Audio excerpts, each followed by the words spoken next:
All right, on with it. Welcome to the Radical Agenda. It's a show about common sense extremism where we talk about radical, crazy, off the wall things like the fucking IT industry. Yes, this agenda is quite radical, and welcome to it, this 100th episode of the program. Does that make it like the centennial or something? No, that would mean that we had been doing this for 100 years, and while it may feel that way at times, we do this every Monday, Wednesday, and Friday from 5 to 7 p.m. Eastern Time, and we are just getting started. Today is February 8th, 2016. It's a Monday, and we are coming to you live from my sorry excuse for a studio in Keene, New Hampshire, where I have on hold and will momentarily introduce Mr. Medicare. He's a popular YouTube personality, formerly known as the Internet Aristocrat, who has made a name for himself articulately calling out the batshit lunacy of social justice warriors, and I'm really looking forward to talking to him. But first, I'd just like to start off by saying fuck Dale Carnegie and the millions of people who have read How to Win Friends and Influence People. In case you're new to the program, I sort of spend my days reading up on current events, and at night before bed, I read books, and when I'm walking or otherwise exercising, I listen to audiobooks. And I'm trying to constantly sort of like broaden my horizons to bring you an informative and entertaining program. But hang on a second. Lost my fucking place. Now, I had gone into like a study of economics and history and genetics, and in the process, I really alienated a lot of fucking people. So I figured like How to Win Friends and Influence People would be a good course of study to follow up with before I find myself completely alone and ruin your social life in the process. But this book, it's like the perfect example of everything I hate in the world. It's just a manual on how to avoid conflict and not hurt other people's feelings. And yeah, that might make you more popular than you are today. Certainly, if I said to the world, I want everything to be peaceful, and women are so strong and wise, and blacks are being horribly oppressed by that awful white cis heteropatriarchy, I'd be more popular than when I come on here to talk to you about gender dimorphism and racial IQ disparities. No question about it, if you go out into the world and try to hold hands with the fucking downtrodden masses and sing Kumbaya with the other kin fucking fanatics, you will have more friends. But you will influence exactly nothing. In fact, you will have been influenced yourself. At some point, folks, conflict becomes the only virtuous path. People are starting to realize that, and this is why Donald Trump is leading the GOP. It becomes the only way to get anything done, and friends or no friends, you can't influence terrible, reality-detached, dishonest people without visiting some negative fucking consequences upon them.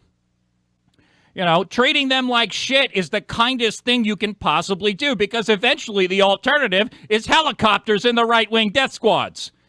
And that might not be for you. We've had people call into the show and say they lost their jobs, girlfriends, or other relationships for sharing this program or for discussing some unpopular topic. I don't want that to happen to you. So if you need to keep your mouth shut, maybe, help somebody like me out who doesn't have to at ChristopherCantwell.com/donate.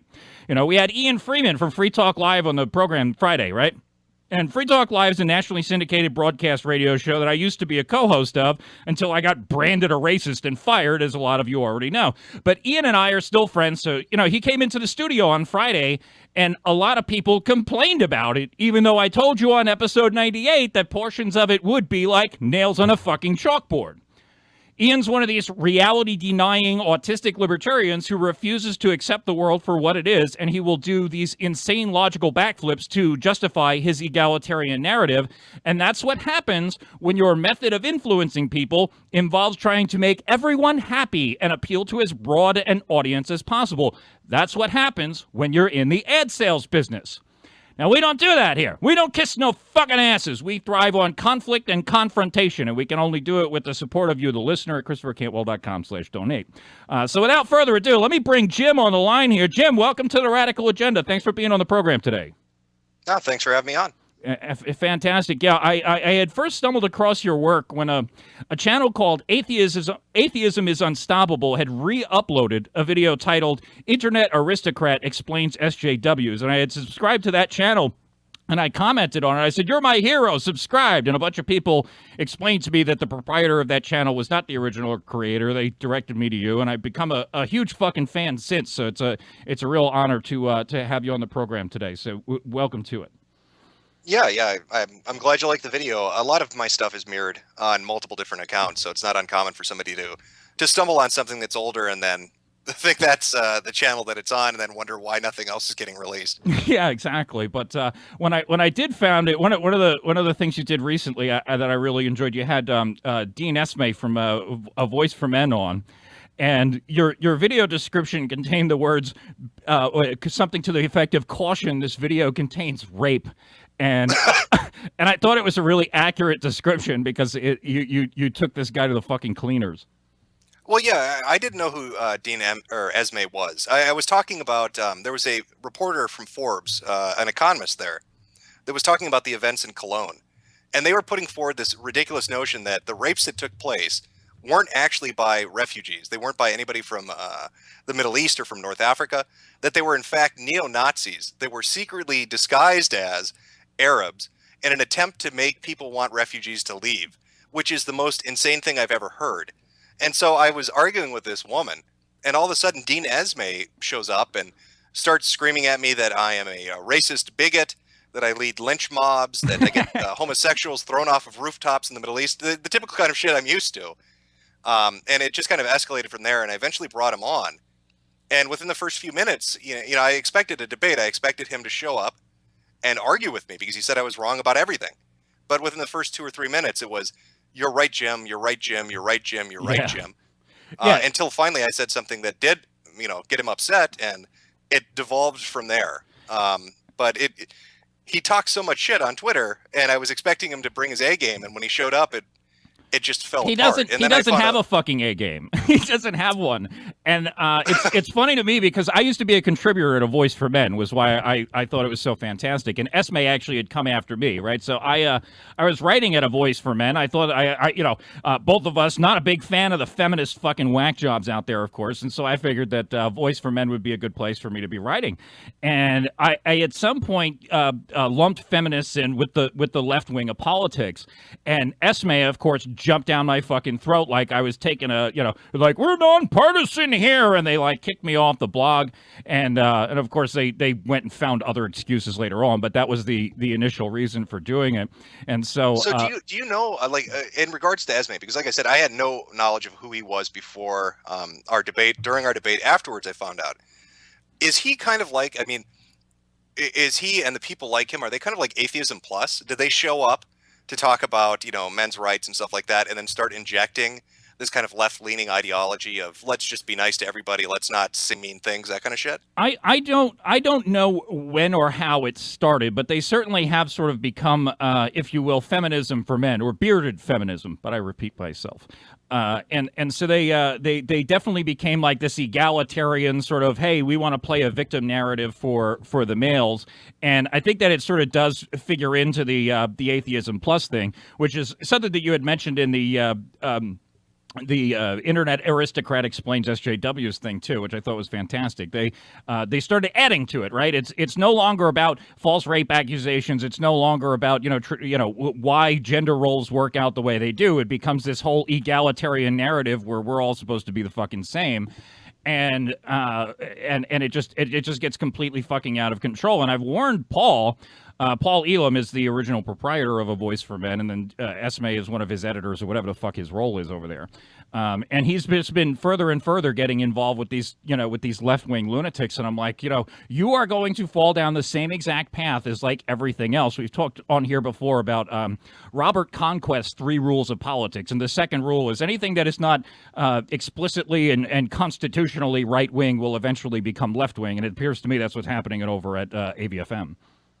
Right. I've noticed that kind of a trend where an organization starts with a set goal that's very well defined, but it attracts in new people that end up kind of skewing it. And then really what you end up with is something that mirrors what they were originally fighting, which kind of you saw take place with Atheism Plus, just different kind of groups. So I didn't know if that's kind of what he was. Again, I know very little about him other than that he is terrible at debating. That's the only thing I can say about Dean Esme, is he is horrible at it. Right. Yeah. I listened to the thing when he came on your show, and I mean, Dean can do a little writing, right? But it doesn't seem to be that he's good at the quick off the cuff things as you certainly were, and it was a blast to listen to. What was the name of that video if people want to go look at it on your channel there? Of the Esme debate? Yeah. It should be up as Meadowcast. It should be Dean Esme immigrant hero or something like that. They'll fight it. It's the only one like that. The immigration thing, yeah, because all right, so it came into it because of this immigration debate, and of course Dean has a simultaneous interest, right? So he's a left leaning guy, big on the the multiculturalism. It's just fantastic. All this diversity is going to make us swell, and I do not agree with that position in the slightest. But again, like I am sort of sympathetic to the whole false rape allegation thing. I've been through that. I've got an article up on my website explaining, I had a situation where some girl gave me head and decided to call the fucking cops afterwards, and only by mere virtue of her admitting that she was lying am I not in prison right now. So I'm sympathetic to the whole, like, look, yes, of course, people accuse people of rape, and a lot of times it's a lie. But when you have like hundreds and hundreds of victims and all of these witnesses and literally a word in the language to describe exactly what they did, they called it taharish or something like that. It's one of these. The narrative begins to fall apart, right? He's trying to tie in his sort of like, oh well, men are always victims narrative with the whole I love multiculturalism narrative, and it did not seem to last for very long at all. Right, and I think that's the stumbling block that he hit on when we're talking about the events in Cologne. We're talking about events that were witnessed by hundreds, if not thousands, of people. That there, multiple witness accounts. There was I think he was a MMA fighter or something. Ivan, I can't remember his full name, did an interview talking about it. He was a bouncer at an event that was near the area. He talked about how he had countless women coming up to him saying, "Can I just stand next to you? Because they keep assaulting us. They keep groping us. They won't leave us alone." You had a lot of those kind of stories. And I think the last count that I saw was they had around 900 filed reports from Cologne alone, with multiple other reports coming in from just different areas where there was the same kind of thing happening. And this is right on top of the news that you get out of countries like Sweden, where they basically admitted that for the past 5 years, they were suppressing news about migrant crime. People already knew about pixelization in Sweden, where they would digitally alter suspect photos so that you couldn't guess their race or their ethnicity or where they were from. So it's a very bizarre mindset. I mean, you even had Angela Merkel's, I think it was the interior minister from 2013, come out and say that there most definitely was a cover-up. You had German media say that they failed to report. And it was a 5-day gap. So it was a very surreal event to see, where you had all these people basically saying, this happened. We have all this evidence this happened. We have all these eyewitness accounts that this happened. And nobody wants to report it, and the government doesn't want to do anything. Right, and like if it was some feminist anti-male agenda, that the media would be all fucking over it. Meanwhile, they're actually trying to sweep it under the rug because it conflicts with some other egalitarian narrative. Right. I guess when you look at the progressive stack, we have a new top-tier contender. So now we've got immigrants from the Middle East and North Africa are now at the top of the progressive stack, and white women that usually were at the top are now, I don't know, third or fourth tier, I guess is what that means. Yeah, the progressive stack, the oppression Olympics, if you will, and if you and all of a sudden they're like, well, look, ladies, we like you and all of it, and we don't. We're trying to condemn the whole rape thing, but right now we're just sort of trying to convert Europe to Islam, and your rape is a worthwhile consequence of that. Sorry. Yeah, you're gonna have to live with it. This is what the cost of progress is. Welcome to the new multicultural world. Diversity, yes, ladies, say it with me. Yeah, exactly. And it's an interesting thing to me. I mean, I come at things from a pretty libertarian perspective, and I had always been I favor open borders for a long time. When Donald Trump started rising in the polls here in the States, I first looked at it like, what the fuck is wrong with everybody? This guy's going to build a wall that's going to be used to keep us in. It'll be the largest mass grave in front of the largest tombstone of the largest mass grave in the history of the United States. You're crazy. And after I started to see what was going on in Europe, I was like, Jesus Christ, you cannot have this, unmitigated open borders immigration while you have welfare states and labor regulations and anti-discrimination laws and all of this crap. It scared the living shit out of me. And I guess it sort of culminated all, with this massive thing that happened in Cologne and elsewhere on New Year's Eve. Right. I think one of the things with Trump was his gambit of, we want to take another look at immigration. We want to come up with a solution that's different, Trump's wall. Yeah. And then you had events like Cologne take place. Then you had events like San Bernardino take place. And people suddenly said, holy shit, maybe he's not completely insane. You know what I mean? It started getting a conversation going about it. One of the interesting things I think is, I'm from Minnesota, and in Minnesota we have our governor is one of the only few left really that wants to bring in Syrian refugees. And this is after the events that have been taking place all over the place. You had, my God, Paris, everything like that. Yeah. And I think it's gotten a conversation started about maybe we really do need to take a look at not just the normal migration, from Mexico to the U.S. and back, but just internationally. What are we doing? What kind of mechanisms do we have in place? Then you had reports coming out from different intelligence agencies saying they had tools in place to make sure that things were secure, but they're not allowed to use it because administration and the people above them are afraid that that will look bad. So you're telling me that we've given the government all this ridiculous power, that they can go through my email, they can wiretap my phone, they can do anything they want to surveil me. But when they actually have these tools and they have somebody they should be looking at, they don't want to do it because that wouldn't be politically correct. Are you kidding me? Yeah, after the San Bernardino thing, they said one of his neighbors was thinking about trying to alert authorities, but he was afraid he was going to get branded a fucking racist if he did. And this has sort of been my thing here. I've alienated a lot of people. A lot of people gotten real upset for me. I've lost, radio jobs and speaking gigs and all types of shit because I'm getting branded a racist. But I'm like, look, at some point, somebody's got to fucking deal with this and say, no, there are things going on in the world. And as you bring up, we've got this ridiculous surveillance apparatus in the United States. They're flying fucking spy planes over the home, tapping phones, reading emails and whatnot. And they're doing all of this in the name of national security, but they're willing to let anybody in. And one of the things I went into recently was a study. Ever heard of a thing called RK selection theory? No, I don't believe I'm familiar with it. I would encourage you to check this out, and I'll send you the ebook if you feel like reading it. Very, very fascinating thing. But what he goes into, he's got this idea that people have different reproductive strategies, and that sort of leads to our political philosophies. Okay, and if you think of like wolves are what they would call K-selective, that they're monogamous and they raise fewer children, they invest a lot into them. And then rabbits, for example, are they just fucking create as many offspring as possible, and that's how they sort of hope to pass their DNA off.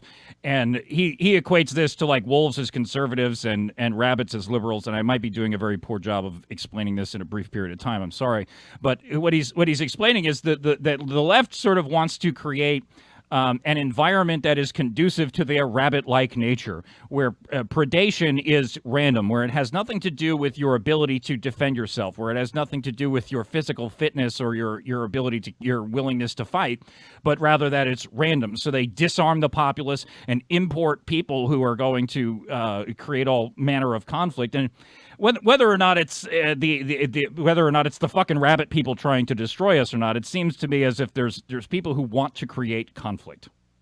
So is this called the Easter Bunny hypothesis? So they outbreed us. It's kind of like idiocracy, right? We're going to reach a point where the dumb people have bred so much we're all screwed. Well, that's sort of where it's kind of heading. Now, the thing is that you wouldn't have, I don't think you've had this problem if it wasn't for the economic incentives, right? So they want to have like, you think of like rabbits in a field of clover, they don't have any concept of property, right? They just go out and eat fucking grass. And, wolves are like, will defend territory and kill people who try to, come into their field, right? And so they try to create an economic environment that is conducive to their view of the world. So you've got your welfare state, your unemployment, your social security, and everything like that. It doesn't matter if you're, terribly successful. We'll just fucking feed you. And then you have things like we had on the I think it was the previous 2 episodes back. We had Angel Adams for Black History Month, where she's like this mother of 15 fucking children. And won't go to work and is saying like somebody needs to pay for all. As a matter of fact, hang on a second. Somebody needs to pay for all my children. These fucking lunatics. I've seen that video. That is insane, but I know the exact video that you're playing right now just from that audio clip. Yeah, exactly. And we've been doing, and we'll do before we end the program today, Black History Month, and so everybody's trying to, uplift the downtrodden black man. And so we've sort of gone and done some maybe not so proud moments in Black history where people are trying to get in, I don't know, they're making a shall we say, not the best portrayal of black people in America. By the way, 218-936-0815, a Radical Agenda on Skype if you would like to be on the program. I have gotten a whole bunch of Skype message requests. I don't know. Oh, you know what? I have not called into my conference line. I can't. That may help. I'm terrible at this. I was so thoroughly enjoying our conversation before the show that I actually forgot to bring on our fucking No, what thing. was the name of the thing that you brought up? It was ARC what? RK selection theory. It's RK. Yeah, it's it's a book that I recently read, and the idea behind it is that there's, as I mentioned when I started the program, like I sort of went into a study of genetics. Like, I'm not a guy who believes in the supernatural, okay? I'm not an atheist plus guy, but I would go so far as to call myself an atheist.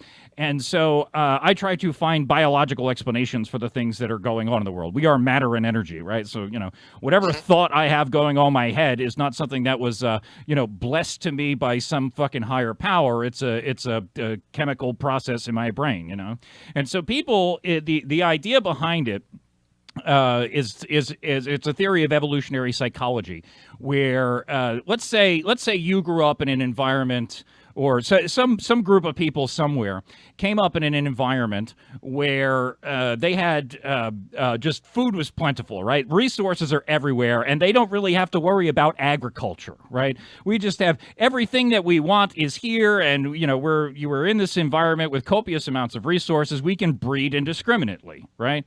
And then you say you have another population somewhere else that has to be wary of things like winters. Okay, we have to raise crops, we have to keep animals, we have to make sure that we don't use up our seed crop, this sort of thing. And so you're going to be a little bit more, shall we say, conservative about your breeding practices, right?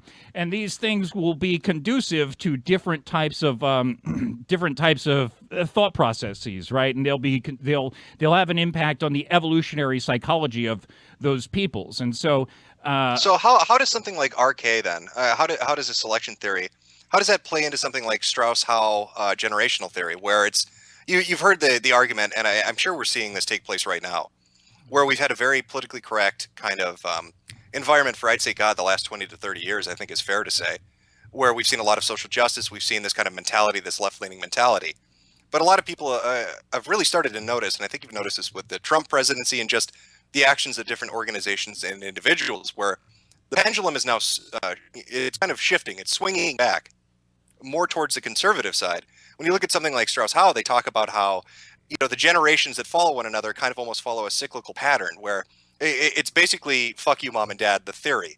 If you're conservative, I'm liberal. If you're liberal, I'm conservative. So how does something like RK are you familiar with Strauss? I'm not familiar with Strauss-Howe, but I'll tell you the RK theory on that, and then you can give me how Strauss-Howe relates it to it. Okay.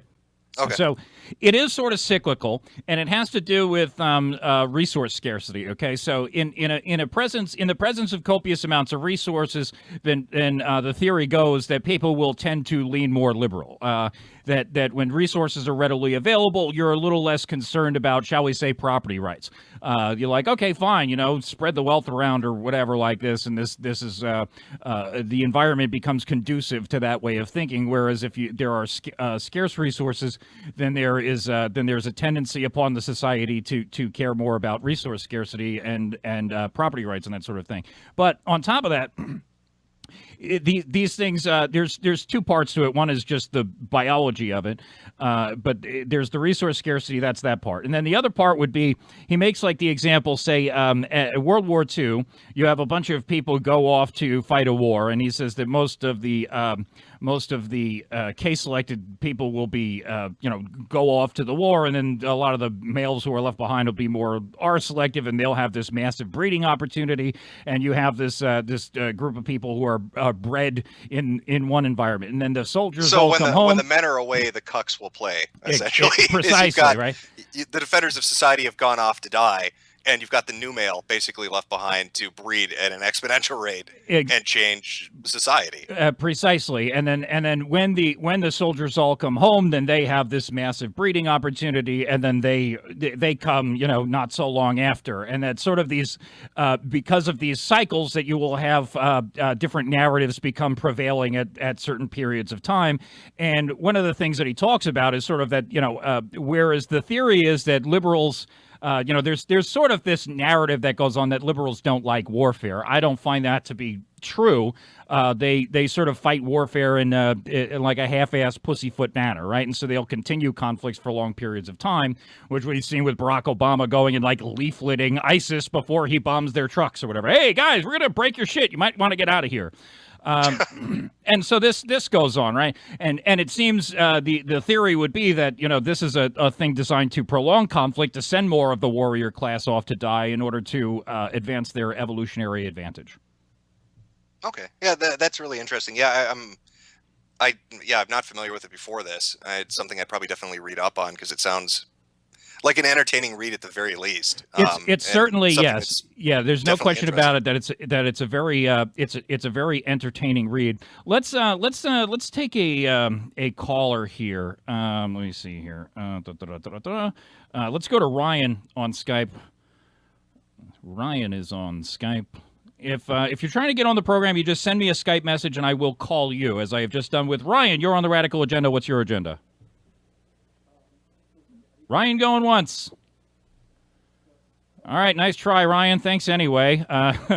Let's see here. Let's go to. I guess Ryan's agenda was a bathroom break. Apparently so. Yeah. If you're not ready to look, you call into this program to improve it, not for me to entertain you. God damn it! If you want to be entertained, just listen on fucking YouTube. Tino, you're on the Radical Agenda. What's your agenda? Is this a problem with my Skype? Because this the second caller who's not coming in. I'm not certain. All right, I'm hanging up on Tino. I'm going to try. Let's try Sickman, or Sickman, however you want to pronounce it. We'll try him, and if this does not work, then I will play a fucking audio clip or something and try to fix it. Sickman, you're on the Radical Agenda. What's your agenda?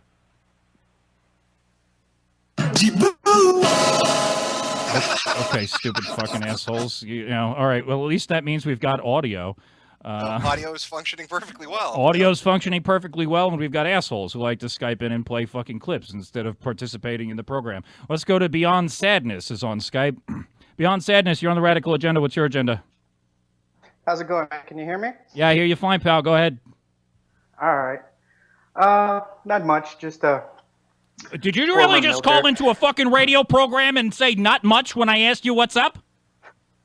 Yeah, man. Can you get your fucking act together and help me do a show? Go ahead. Come on. Fine, I'll do it. God damn it. All right. So, former military veteran here. Thank you for your service. Thank you for your support, man. But I'm no longer in. Basically, the main reason I got out is because everything became too PC, and they started with diversity quotas and things like that. And it was basically just going off the rails. Yeah, I'll fucking say. Well, now they're trying to they went it all fucking genderless, right? You're not allowed to fucking what is it? They're going to change it so they don't call you sir or ma'am anymore. I'm not up to date with that. The last I saw was in early 2015. There was a memo to be able to allow transgender soldiers, and I hear that was a fucking mess. Well, it's fantastic. I mean, if you want to go take all the fucking trannies out of the country and put them on the front lines as cannon fodder, I can sort of understand the process behind that. But like, they're not. That's not what it is. They're not like, hey, here's a good way to get rid of the mentally ill. What they're doing is they're trying to be like, hey, you're just the same as everybody else, huh? Well, I'm a bit of an authoritarian. I believe everybody should serve in the military in whatever capacity they can.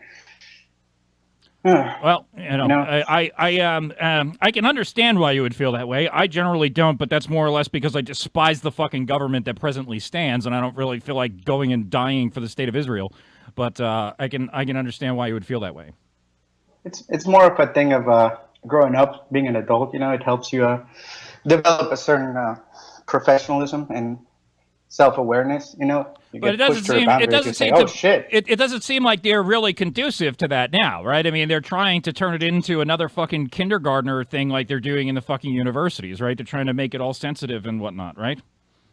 Well, yeah, you got to realize that the military is a microcosm of the country that it belongs to as a whole. So it's always going to be a 1% of the majority of the country. Right on. That's a worthwhile thing to point out. You got any questions for Jim here? Actually, I have a question for him. Oh, okay, Jim's got a question for you. Go ahead. So what do you think of the recent news? Well, it's twofold. What do you think of the recent news about allowing women in?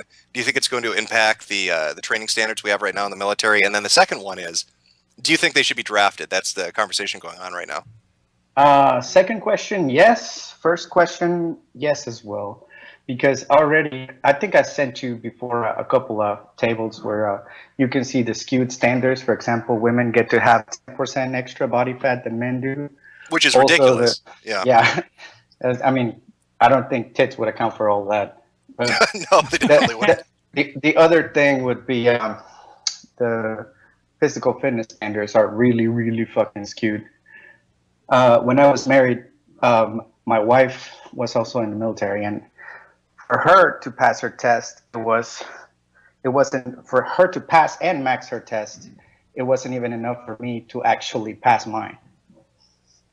Really? So it's pretty skewed. Yeah, it's ridiculous, and I gotta say, I do not like the idea of women being in the military in the fucking first place. We had a gentleman on from a Danish gentleman on the show who, he explained like they let the women into the military there, and they're like in boot camp, and she's running around fucking everybody because, of course, I don't blame her. I mean, she's just surrounded by penises pointing at her in every fucking direction, and of course, she's like, oh my god, all of these dicks, and she ends up fucking all of these guys, which creates all of this turmoil within the within the barracks and whatnot. Yeah, there was this last case with the 2 or 3 females that graduated Ranger School. Turns out their older testings was skewed, and all the heroic things that they supposedly did were bullshit. So it's all a smokescreen. Does that would scare me if I was in the military? The thought that if I was in some kind of a conflict, if I was in a war zone, and I get hit, and I need somebody to pull my ass back, that they're not going to be able to do it. They'll physically be unable to lift me or to pull me back or to do the kind of physical stuff that's required of somebody who's a grunt. You know what I mean? And it's terrifying to think that there are going to be all these women out there who are basically not going to be able to do that. Yeah, I was an infantryman for 6, almost 7 years, and I did my time, and I was normally in between 180 and 200 pounds, and I'm like 5'7", so I'm a short shit. But with all 200 pounds plus 10 pounds of the uniform and boots, plus 50 some odd pounds of body armor, plus some other number of assorted shit, plus your weapon, plus your ammunition, you end up weighing about 300 pounds, which is enough to set up a fucking tank mine. So, well, maybe the UN can sign some kind of wartime accords that the enemy needs to take a diversity break to allow women to gather up the wounded as to be, equal and fair on the battlefield. That should work, right? Yeah, I know, right? Yeah. Well, my main concern was always like our medics, because you have a platoon of 60 grunts and 1 medic. And yeah, it's not always going to be the medic that pulls your ass out. It's going to be the other grunts. But normally our medics were always either really sweet, skinny guys that just happen to be really fucking strong, or 7 feet tall fucking Samoan guys that happen to be really fucking sweet. Well, I mean, this is. I've got a story here from Army Times talking about one of the Army's first female combat engineer recruits is a deserter. She apparently fucking fled on her guys there. The other thing that you have going on is that while they're in there fucking everybody in their barracks, if there is a time when they are called to war and they do not feel like going, all they have to do is allow one of those dicks to not wear a condom, and then they become pregnant and they can achieve all of the benefits without taking any of the risks. God, could you imagine that nightmare of a woman actually giving birth on a battlefield? She hides the pregnancy well, and then that situation, I can't even imagine what the hell a unit is going to do if that ever takes place. Yeah, I can only imagine. You all showered together. males with males, females with females. So I don't think a female in the battlefield is going to be able to hide her pregnancy for too long. It doesn't sound like a good idea, and then compelling them into warfare makes me furious. I was watching the and I thank you very much for the call, Beyond Sadness. Look, I'm not even going to bother calling into the phone system. We're only using Skype today. Radical Agenda on Skype. If you'd like to be on the program, we have a bunch of people waiting to get on. But yeah, you mentioned the drafting thing, and I was furious. I watched the Republican debate over the weekend, and they asked the question of drafting women in. Marco Rubio, Jeb Bush, and everybody who did answer the question said that they acted like it was completely uncontroversial to register women for the selective service and compel them into fucking combat. And I was like, are you out of your goddamn mind? Like, aside from all of the problems that come with just having women in the military, the idea that you're going to, rip daughters out of their father's arms is bad enough. A draft in general. I don't generally like the idea, but we all sort of understand that that's the fucking nature of the nation state, that it will conscript people into warfare before its existence is threatened. To do this to the women, I do not like the idea. What's your take?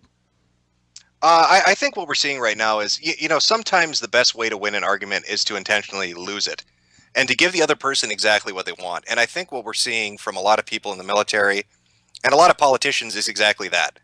I think they've been faced and argued with so much about, you need to let women, women are completely equal. They can do everything that a man can do. You need to let them into the military.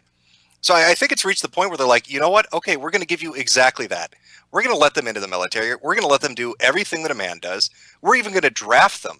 And then when you see the reality actually taking place before you, when we put aside all the political correctness and all the, hug boxing and snowflakery, when women are actually on the battlefield, when they're actually going through the training programs, when they actually get drafted, and that reality hits them, they will suddenly understand why they should have agreed with us in the first place, that this was a bad idea.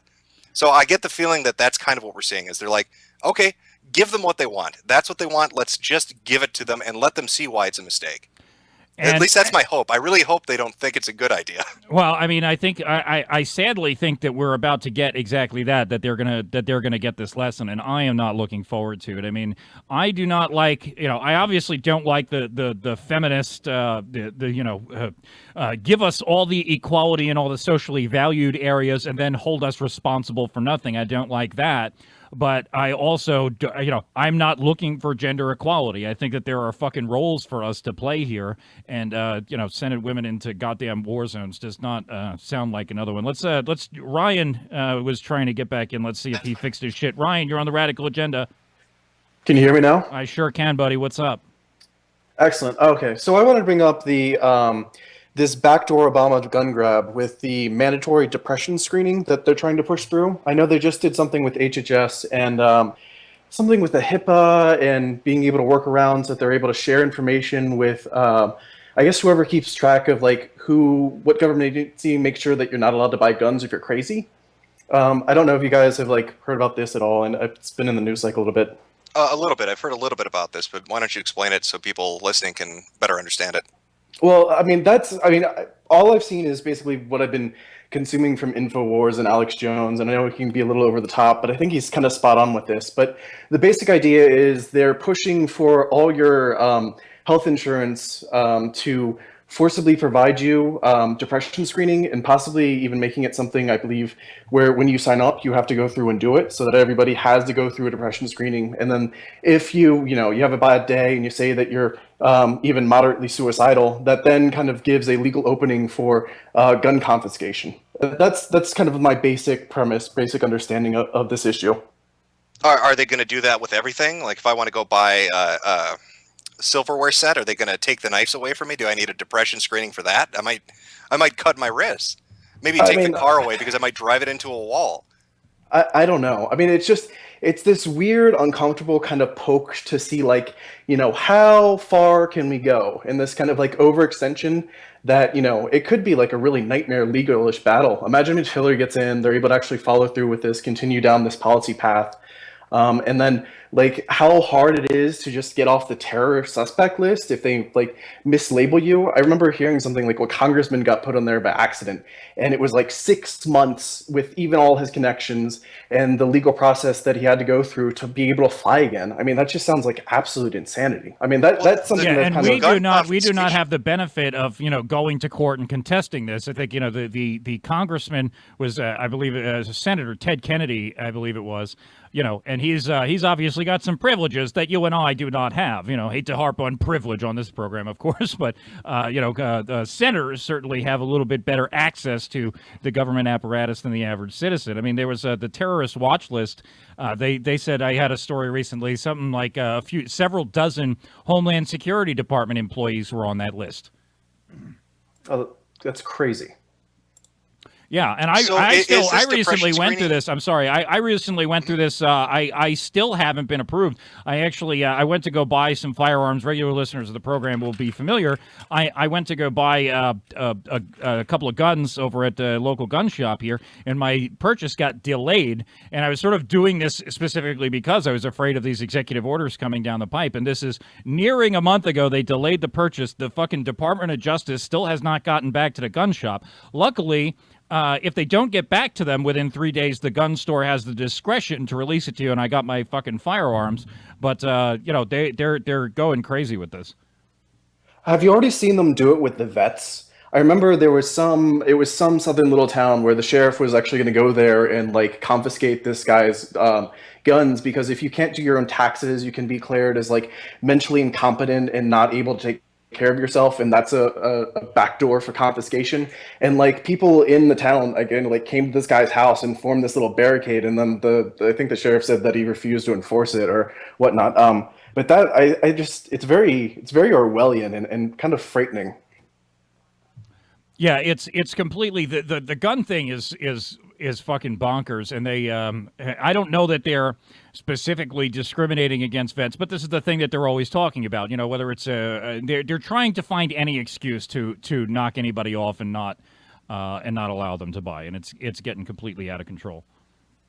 Yeah, I mean, this definitely feels like a backdoor gun grab. I don't know if there's anything backdoor about it. I mean, he says it right to your fucking face. And if you look at, like, the left-wing media, I mean, he says, we're not trying to violate your Second Amendments. We're not trying to take your guns, but go read the fucking Huffington Post sometime. They're like, no, what we need is disarmament. We need a nationwide grab your fucking guns and no more private firearms ownership. That's the agenda, and they're not going to stop with it until they're fucking shot in the face and thrown out of a helicopter. And I thank you very much for the call, Ryan.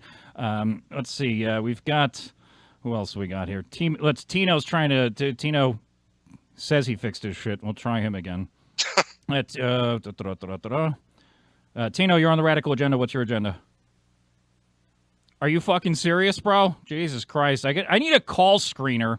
This program has been growing a little bit, and hopefully we get to fucking hire somebody to help me with it, because this is a one-man show, live show, and sometimes these things can fuck up the goddamn rotation. Adam, you're on the Radical Agenda. What's your agenda?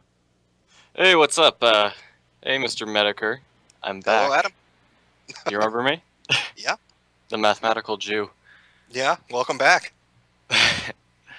So today, so I don't know if you guys are interested. Justin Trudeau said something. He made an announcement today about his position on ISIS. I have not heard today's Justin Trudeau madness. Why don't you fill us in? Yeah, so I watched the clip of it. I'm not a recorder, but essentially he said something to the effect of, the terrorists want us to be afraid, so we're going to ignore them as not to give in to their whims. So we're just going to fucking ignore ISIS, but we're also going to take in refugees. That's brilliant. What could go wrong, Adam? That sounds like a brilliant idea. Just put your head in the sand and hope for the best. Yeah, man. Like, well, what the thing is that what they're afraid of, they're not proving their fucking bravery when they're doing this, right? They're being afraid of being labeled a racist, is what it is. They are the most cowardly fucking people around. They're like, oh well, we're not gonna give in to fear of all of this, And when Trudeau said he said, "Oh, we're going to bring in 25,000 Syrian refugees because it's 2015." I was like, "All right, fine, great. The next massive wave of illegal immigration into the United States will be fucking white Canadians, and we'll gladly send you our fucking blacks, Trudeau." Yeah, the whole immigration, the whole Syrian thing, it's crazy. It's like, we're supposed to. There is supposed to be like a freedom of speech and a separation of church and or not church, politicalness and in the government, right? The schools, right? But like but I'm a high school student. You go to like any class and you've got the teachers all preaching like, "Oh, we just got to be more accepting of these people. They're being forced from their homes," right? Well, I mean, this is the entire thing. I mean, anybody who thinks that your education establishment is going to be in any way separate from your political institutions is out of their goddamn mind. The entire purpose of the the entire purpose of public education is to raise up some group of fucking citizens who are obedient to the state. And and I thank you very much for the call. Let's go to Smithers. Smithers is on the Skype, sir. Smithers, that's Smithers. Welcome to the Radical Agenda. What's your agenda? Hey there. Sorry if I sound like complete shit. That's because I'm. You do. Yes. Your apology is not fucking accepted. Now get on with it. Yeah, I was diagnosed with the Zika virus. That's why I sound so horrible. But I wanted to talk about. Well, make sure you go European around Union. and fuck lots of American women because it's now sexually transmitted, and apparently that's what Barack Obama wants. Is a bunch of small-headed people who would do whatever the fuck he tells them to. More voters, yeah. But what I wanted to talk about was the European Union. And so right now, obviously, a lot of people are growing. There's in the UK at least, we are seeing more and more people are becoming Eurosceptics, which means they are becoming skeptical of the European Union. They're starting to realize, hang on, are we really so sure we want to stay in the European Union? Because it's been causing us a lot of, turmoil, especially with the refugee crisis in Europe. Because we've just been taking in so many, refugees, not so much in the UK, but in other parts of Europe, most definitely. And so I'm thinking that, obviously my question for you guys would be, do you think that the UK should perhaps leave the EU? I've got an opinion on that, but I'll let you go first there, Medeker. Yeah, absolutely. I did a video on Euroscepticism about 3 years ago. I absolutely think you should leave the European Union. I don't think it's beneficial to you, and I don't think it's working out for Europe very well, to be honest with you. You've got bureaucrats that are enacting laws that supersede local governments. It's ridiculous. You've got immigration that's basically open. You get a passport through one country, and then you're moving between borders unhindered. It's ridiculous. I don't think it's beneficial at this point. That's my take on it. I would encourage everybody who's listening to check out a video by Tom Woods. Tom Woods was the one giving the speech. It's on Mises Media, I believe, is the YouTube channel, and it's titled "Secession: the Reasonable Option That Everyone Ignores." And he talks about this trend towards centralization. That everybody says that once you have everything should go towards this the progress, the forward motion of the world is large central states. And so you've got obviously the American colonies come together on the United States federal government, and more they centralize power here. You've got Europe. Germany was once a bunch of independent city-states and whatnot, and it forms together to become what we now know as Germany. And of course, then you all get together under this banner of the European Union. And he goes through all of these different examples of just how fucking disastrous this has been, and how you've had over history, you've had these far better living conditions and quality of life and progress for mankind under these smaller states. So I certainly think that getting out from under the banner of the European Union is the best thing for not only for the UK, but for everybody who is stupid enough to find themselves under that banner in the first place. There's another thing I read recently, Democracy, the God That Failed by Hans Hermann Hoppe. And he talks about, look, there's this natural gravitation for this to happen under democratic rule. I mean, under kings and that sort of thing, of course they wanted to expand their territory, but this necessarily led to conflicts which could cause him to lose his fucking kingdom, and so he was kept in check. With democracy, the idea that we're all better off with the territorial monopolist, impopularly elected. I mean, the natural gravity for that would be towards a planetary government. And if you think that things are fucked up right now, wait until there's nowhere else for you to go. I mean, we have to have ways of escaping governments, otherwise we're gonna be in a lot of goddamn trouble. Mm-hmm. No, I have to agree with you. I think the thing that has definitely opened a lot of British people's eyes has been the migrant crisis, because people have realized, hang on, we're taking in so many of these migrants, and we're just seeing many accounts of just rapes and attacks and crime waves all over countries like Germany and Sweden, and countries like Sweden and Denmark are actually putting in measures to try and stop migrants from coming into those countries.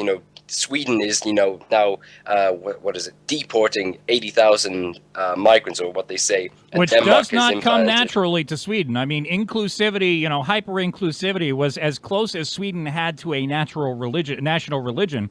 And now they're realizing, like, Jesus Christ, they're fucking raping blonde hair out of existence. We can't tolerate this anymore. Yeah, as well as Denmark introduced, what is it? I believe it was called the jewelry bill, in which they go through your prized possessions, and anything that's over, I believe, what is it, like, a certain amount, the Danish government takes it to cover for taxes and all that, unless it's a prized possession, in which case you can keep it.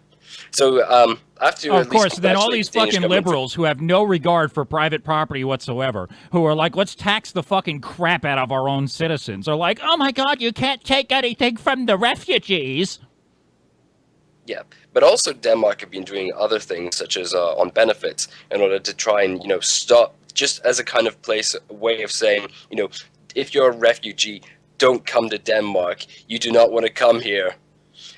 But so I definitely have to congratulate the Danes for measures that they've been taking during the refugee crisis, and hopefully other a lot of other European countries are waking up to this bullshit and realizing, hang on, the European Union has been lying to us, especially the German government. I mean, the German government has been censoring Facebook if you post anti-migrant posts on Facebook.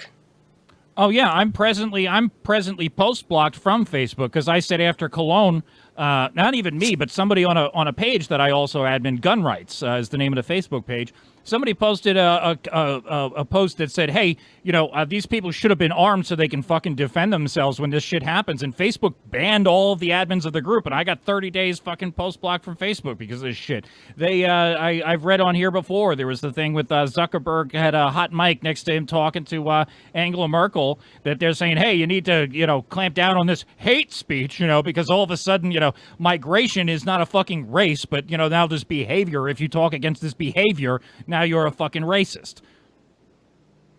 Cool. Yep. Well, anyway, all right. I thank you very much for the call, Smithers. Where did he go? See, I wanted his opinion on Enoch sorry. Powell if he was going to talk about the UK leaving the EU. They can't really say they haven't been warned about this ahead of time. I mean, it's not like it should come as a surprise at this point.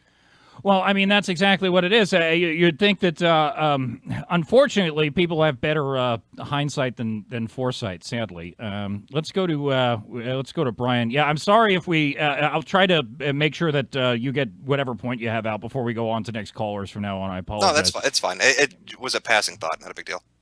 Brian was trying to get on via Skype, and maybe he'll actually. Answer his fucking Skype. And come on, you guys are terribly irresponsible, all you fucking callers. What's with your audience, buddy? I mean, my audience is well trained. Brian, you're on the Radical Agenda. What's your agenda? Brian. It's like a you stupid fucking bastards. Okay. Welcome to the internet. That's what the audience is. Welcome to the internet. Yeah, That's exactly. what makes it so charming.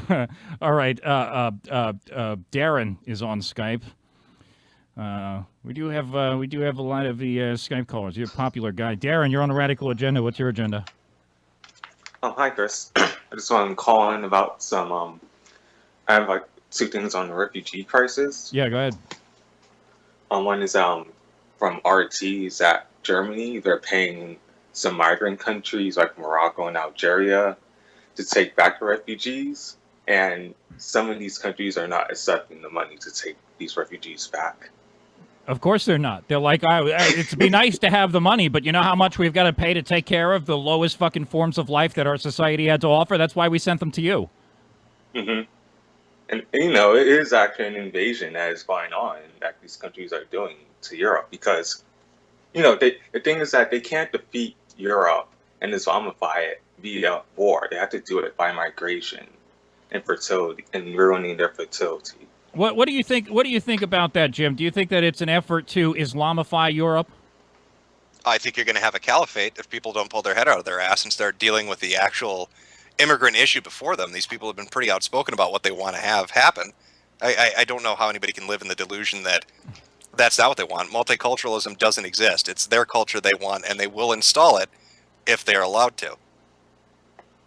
Yeah, it seems to me, I mean, you know, they talk about all this fucking, how fantastic fucking diversity is going to be, but that does not seem to be the goal, right? I mean, there's one culture, you know, you're going to have a dominant culture in a society, and it seems to me like the goal would be to shift the fucking dominant culture to something that is wholly hostile to Western civilization. Well, look at what happened in England. They were talking about, was it the MPs that had to go to a government building because they were redoing something, they were refurnishing their offices, and it's under Sharia law. They had an Islam bill, basically, that they rented out government properties, and one of the deals, one of the portions of that, I think it was Whitehall, one of the portions of that was that Sharia law was in place in the government institution.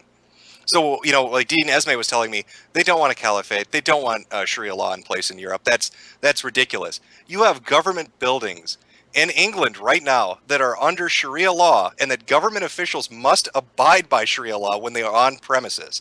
That is ridiculous.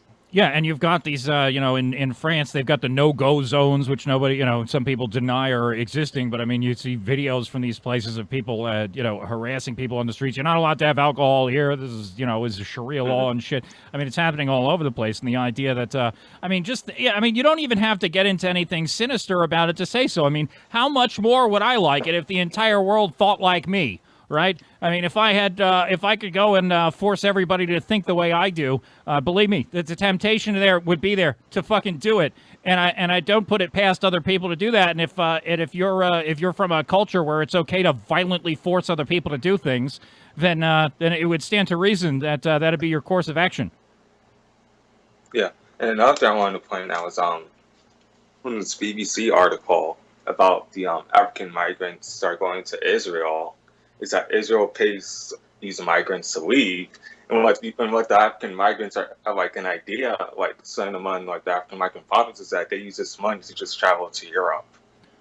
Well, yeah, and when it doesn't fucking pan out, there's a bunch of people who had gotten kicked out of one of the European countries, and I thank you very much for the call, Darren. And then they went over to Russia, and they tried to grope some gals at a Russian nightclub, and the Russian guys beat the fucking shit out of them and sent them to the hospital. And I have to think that you're gonna start having more and more of that, and all these, you know, peaceful people. So, you know, we just want peace with all these people from these other cultures. It's all you want, people who are destroying everything. Yeah, you're gonna have a whole lot of fucking violence in your society, and it's not going to pan out very well for you.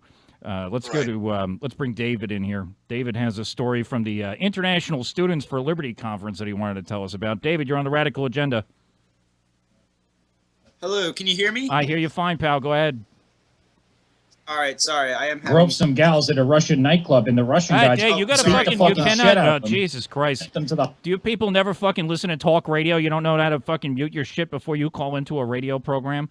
Are you enjoying it? You liking the internet portion of this? Oh no, I mean, this is not this obviously, you know, we take calls on the air, and I have to deal with this from time to time. It's a little bit more prevalent because I think that you have increased the size of my live audience a little bit, and I appreciate that. Let's go. Oh yeah, wait till they bring their A game. It's coming. Just wait for it. Dark Side Phil is on Skype. Let's see. Oh, fantastic! Let's see if I'm a big fan of Phil. This will be good. Oh, fantastic! Hopefully, he knows how to use his fucking computer, and he doesn't ruin my program.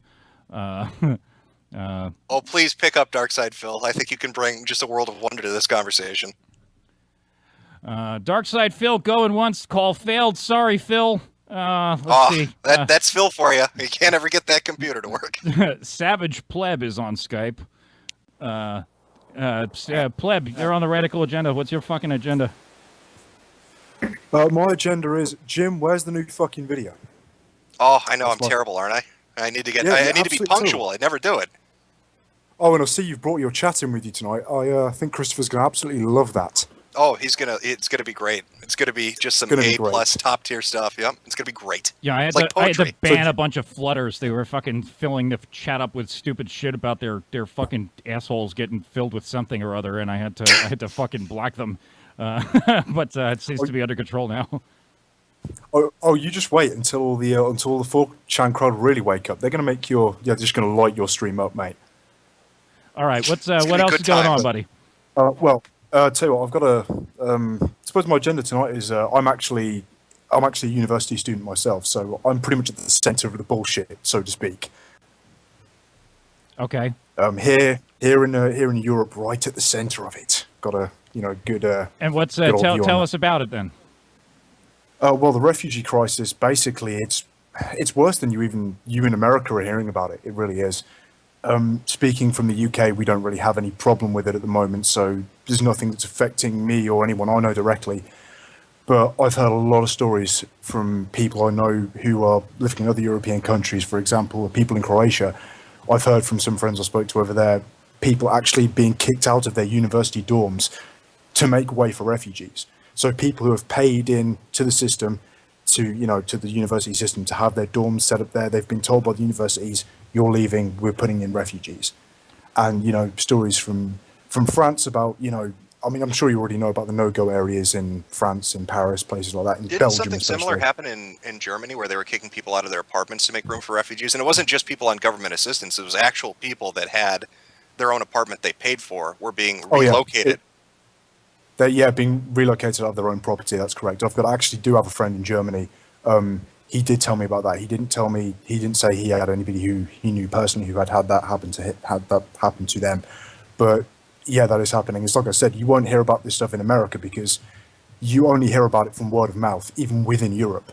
These are the kind of things that the media does not touch on, the kind of things that you will not hear about in any kind of scope outside private conversations. Well, Is that why they're? I'm sorry. Is that why they're censoring Facebook and the other different online platforms? Is they don't want word of mouth to carry these stories forward? It seems like it's being suppressed intentionally. Absolutely, you have to realize at this point, not only in Europe, but I think in Canada and probably coming to the States soon. It's not as bad there, but at this point, word of mouth is really the only real form of protest we have left. You won't, we have a situation in the UK where you can actually be arrested for saying something online. And this, when we're talking about 2006, 2007, this was happening. At this point, the entire conversation has been shut down. There is only word of mouth left. And of course that gets more difficult as time goes forward. I mean, not only as you mentioned, I mean, people actually get prosecuted for talking about shit. And I had a thing not so long ago. We had there was a bill before the New Hampshire legislature talking about free speech on college campuses. Now, as you guys are probably aware, we've had a lot of problems with the universities here in the States with people saying trying to ban racism or whatever the fuck. And so there's a bill before the New Hampshire legislature here which said, okay, we're going to protect free speech on the college campuses. And I went to them and I said, you know what? That sounds like a good idea and all, but maybe the idea should be to start fucking censoring these left-wing groups. When people go out and say, all right, we need to ban hate speech, we need to ban this, and they're promoting communist propaganda, I'm sort of getting to a point, and I'm really interested for your take on this, Jim, of saying, if there's going to be, if we're going to enter into the realm of somebody's got to get censored here. That's the ball that's in play. How do you feel about rules on, say, a state university campus that would say you're going to promote, radical feminism, you're going to promote rape culture, you're going to promote, communist fucking shit. We're going to kick you out of fucking school. Well, do you want to go first? Yeah. Oh, sorry. Do you want Yeah. to go first on this, Jim? I don't know, Savage. Go, Jim. What are your thoughts I want on Jim's it? take on it. We'll get you in a minute, Savage. Go, Jim.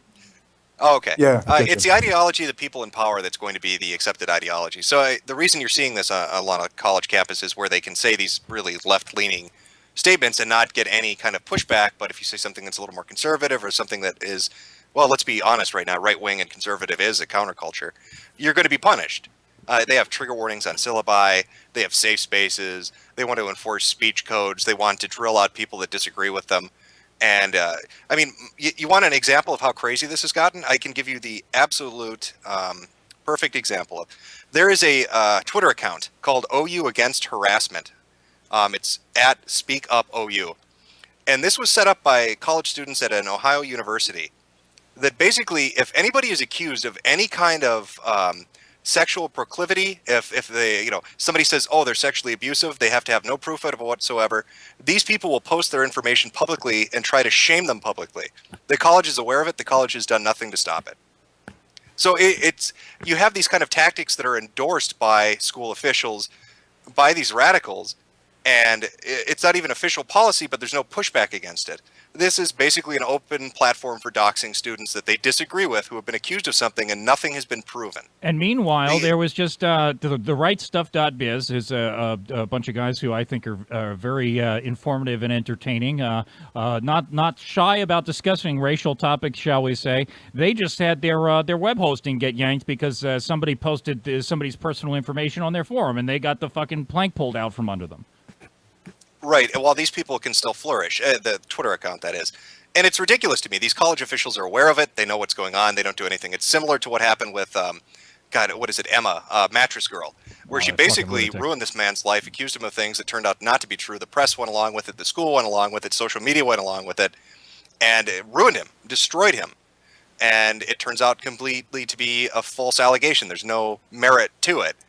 His life is ruined. It's in tatters. Where's the pushback against that? Look at what happened with the Duke lacrosse case. You had the letter of 44, where all these administrators and all these school officials wrote a letter condemning the Duke lacrosse team, saying that they are guilty, they should be expelled from school, they should be shunned, and then it turned out to be completely false.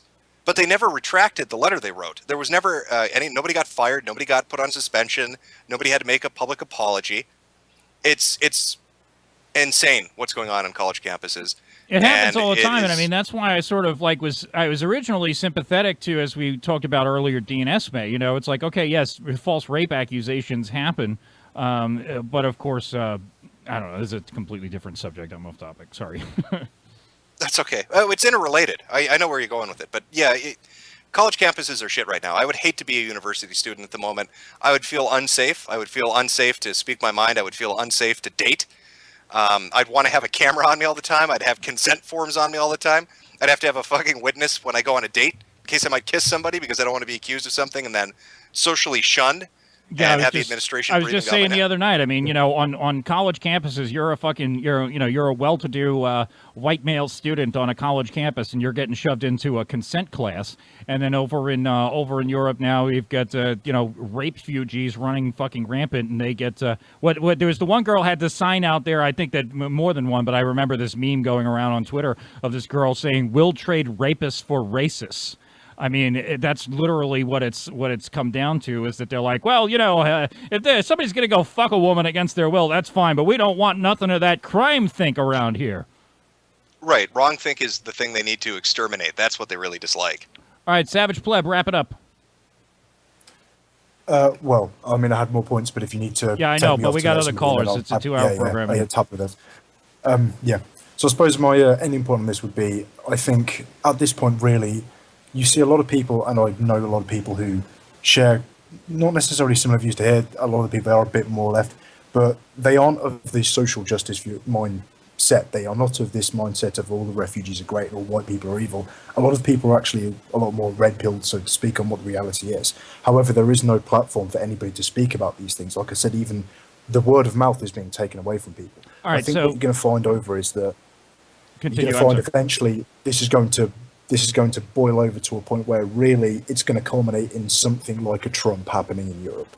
Well, I certainly think that you're going to see that. I mean, that's what you almost saw in France with Marine Le Pen, right? I mean, you see these nationalist parties gaining traction over there because the left is so completely out of control. But I mean, to the point, I'll keep you on a little longer because you tried to say something that I'm interested to talk about. You said there are people who are, shall we say, left-leaning who are not that reality detached. I mean, I wonder if that's even fucking possible, because I mean, even with these so-called right-wing groups and even with these so-called right-wing European parties, I mean, these people have lunatic fucking economic agendas, and this is part of what troubles me about the Donald Trump campaign. He is not, it troubles me about the conservative movement. I'm a right-wing guy, and I believe that you should have a fucking, I think that you could do away with government altogether, but to the extent that you're going to have one, it should limit its fucking purposes to, maintaining a certain semblance of order, and you've got these, these generous social welfare programs, and I mean, Trump is sort of from this, like, Buchananite camp that says, okay, we're going to have these, traditional values or whatever, but we're going to have our nationalist pride, but we're going to have all these social welfare programs at the same time, and they don't fucking work. I mean, you're setting all of the incentives against the productive behaviors that would heal your fucking society, and then you're expecting your society to flourish anyway. Yes, I understand that. It's very difficult in the mindset, especially when dealing with the left, to try and separate the economic issues from the political issues as a wide whole. What I suppose I would say was on the issue of people being kind of left but not that far left, or the social justice mindset, you've got to realise the left wing is essentially the entire political spectrum in the United Kingdom. There is a very, very small right wing spectrum across it's in Europe as a whole. So the kind of left wing spectrum as a whole is stretched out, so to speak. So there's a lot more volume across it, because people get hit, they get so far into the left, they get really crazy that, people who are into the left but not that left kind of seem more reasonable, I suppose, as leftists from a European point of view, because we don't have that kind of spectrum of right wing. What I would say is that when we talk about more sort of realistic left wing people, we mean people who realise that there is a problem when you bring in people of vastly different cultures into one country and expect them all to just get along. And then you say, well, no, you don't need to get along. You can just do whatever you want. That doesn't work.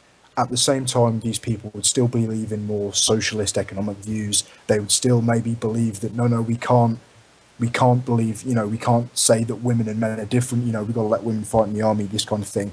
But they don't believe in this really radical idealism of whites have to be destroyed, is I suppose how I would sum it up. Anything you got, Jim, you got anything for Pleb before I let him go? No, I think all right. So, my thing, and maybe I haven't talked to you about economics at all. I mean, I have a couple of stories bookmarked here about what's going on in Europe with the economy. I mean, the Greek stock market tanked today, and this is this ominous warning for the rest of Europe. And I wonder, are you a student of economics at all? Do you get into this stuff at all? Well, I'm everybody on the internet is a student of everything. You know what I mean? As far as my knowledge of economics, it's pretty poor. The thing I've been most interested in would be the Canadian dollar versus the American dollar. I know Trudeau was at a international economics forum. Instead of talking about his economy, he talked to them about feminism. So that's mind-blowing to me when you've got the situation that's going on in Canada right now, when he's doing that rather than addressing the needs of his own country.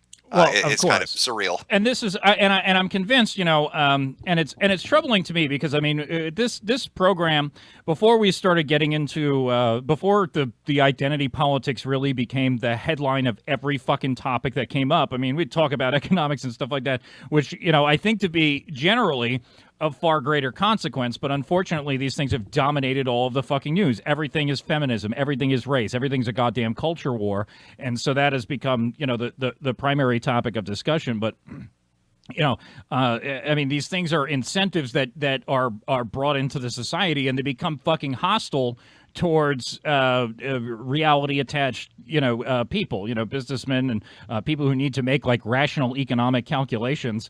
Everything is being made hostile towards that, and it's driving all of the goddamn incentives towards all types of shit. Dark Side Phil says that he has fixed whatever fucking problem he had. So let's give him another. He fixed that leg? Okay, perfect. Let's find out if he actually pulled it off. Dark Side Phil, you're on the Radical Agenda. What's your agenda? Hello? Yeah, hello. Hello, Phil. Hey, what's up, man? Your audio How's is it shit. going? Make your point quickly because your audio sucks. Hello, everyone. I'm Darkside Phil, or DSP for short. I myself am a former pro fighting game player.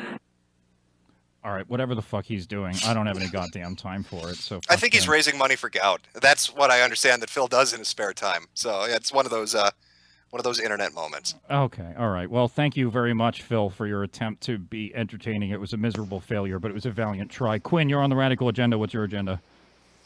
I'm back, not to your show, to Jim's. Hello, Quinn. I was the one that my dad interrupted. The Sanders supporter whose father's a Trump supporter. I'm not a Sanders supporter. I'm Good, I thought you were a Sanders supporter. Because if you were, I'd have told you to jump off a fucking building. So you were supporting Rand Paul? I'm sorry, that's right. Yeah, you were a Rand guy? I was a Rand guy. Yeah, it's a little late for that. Yeah.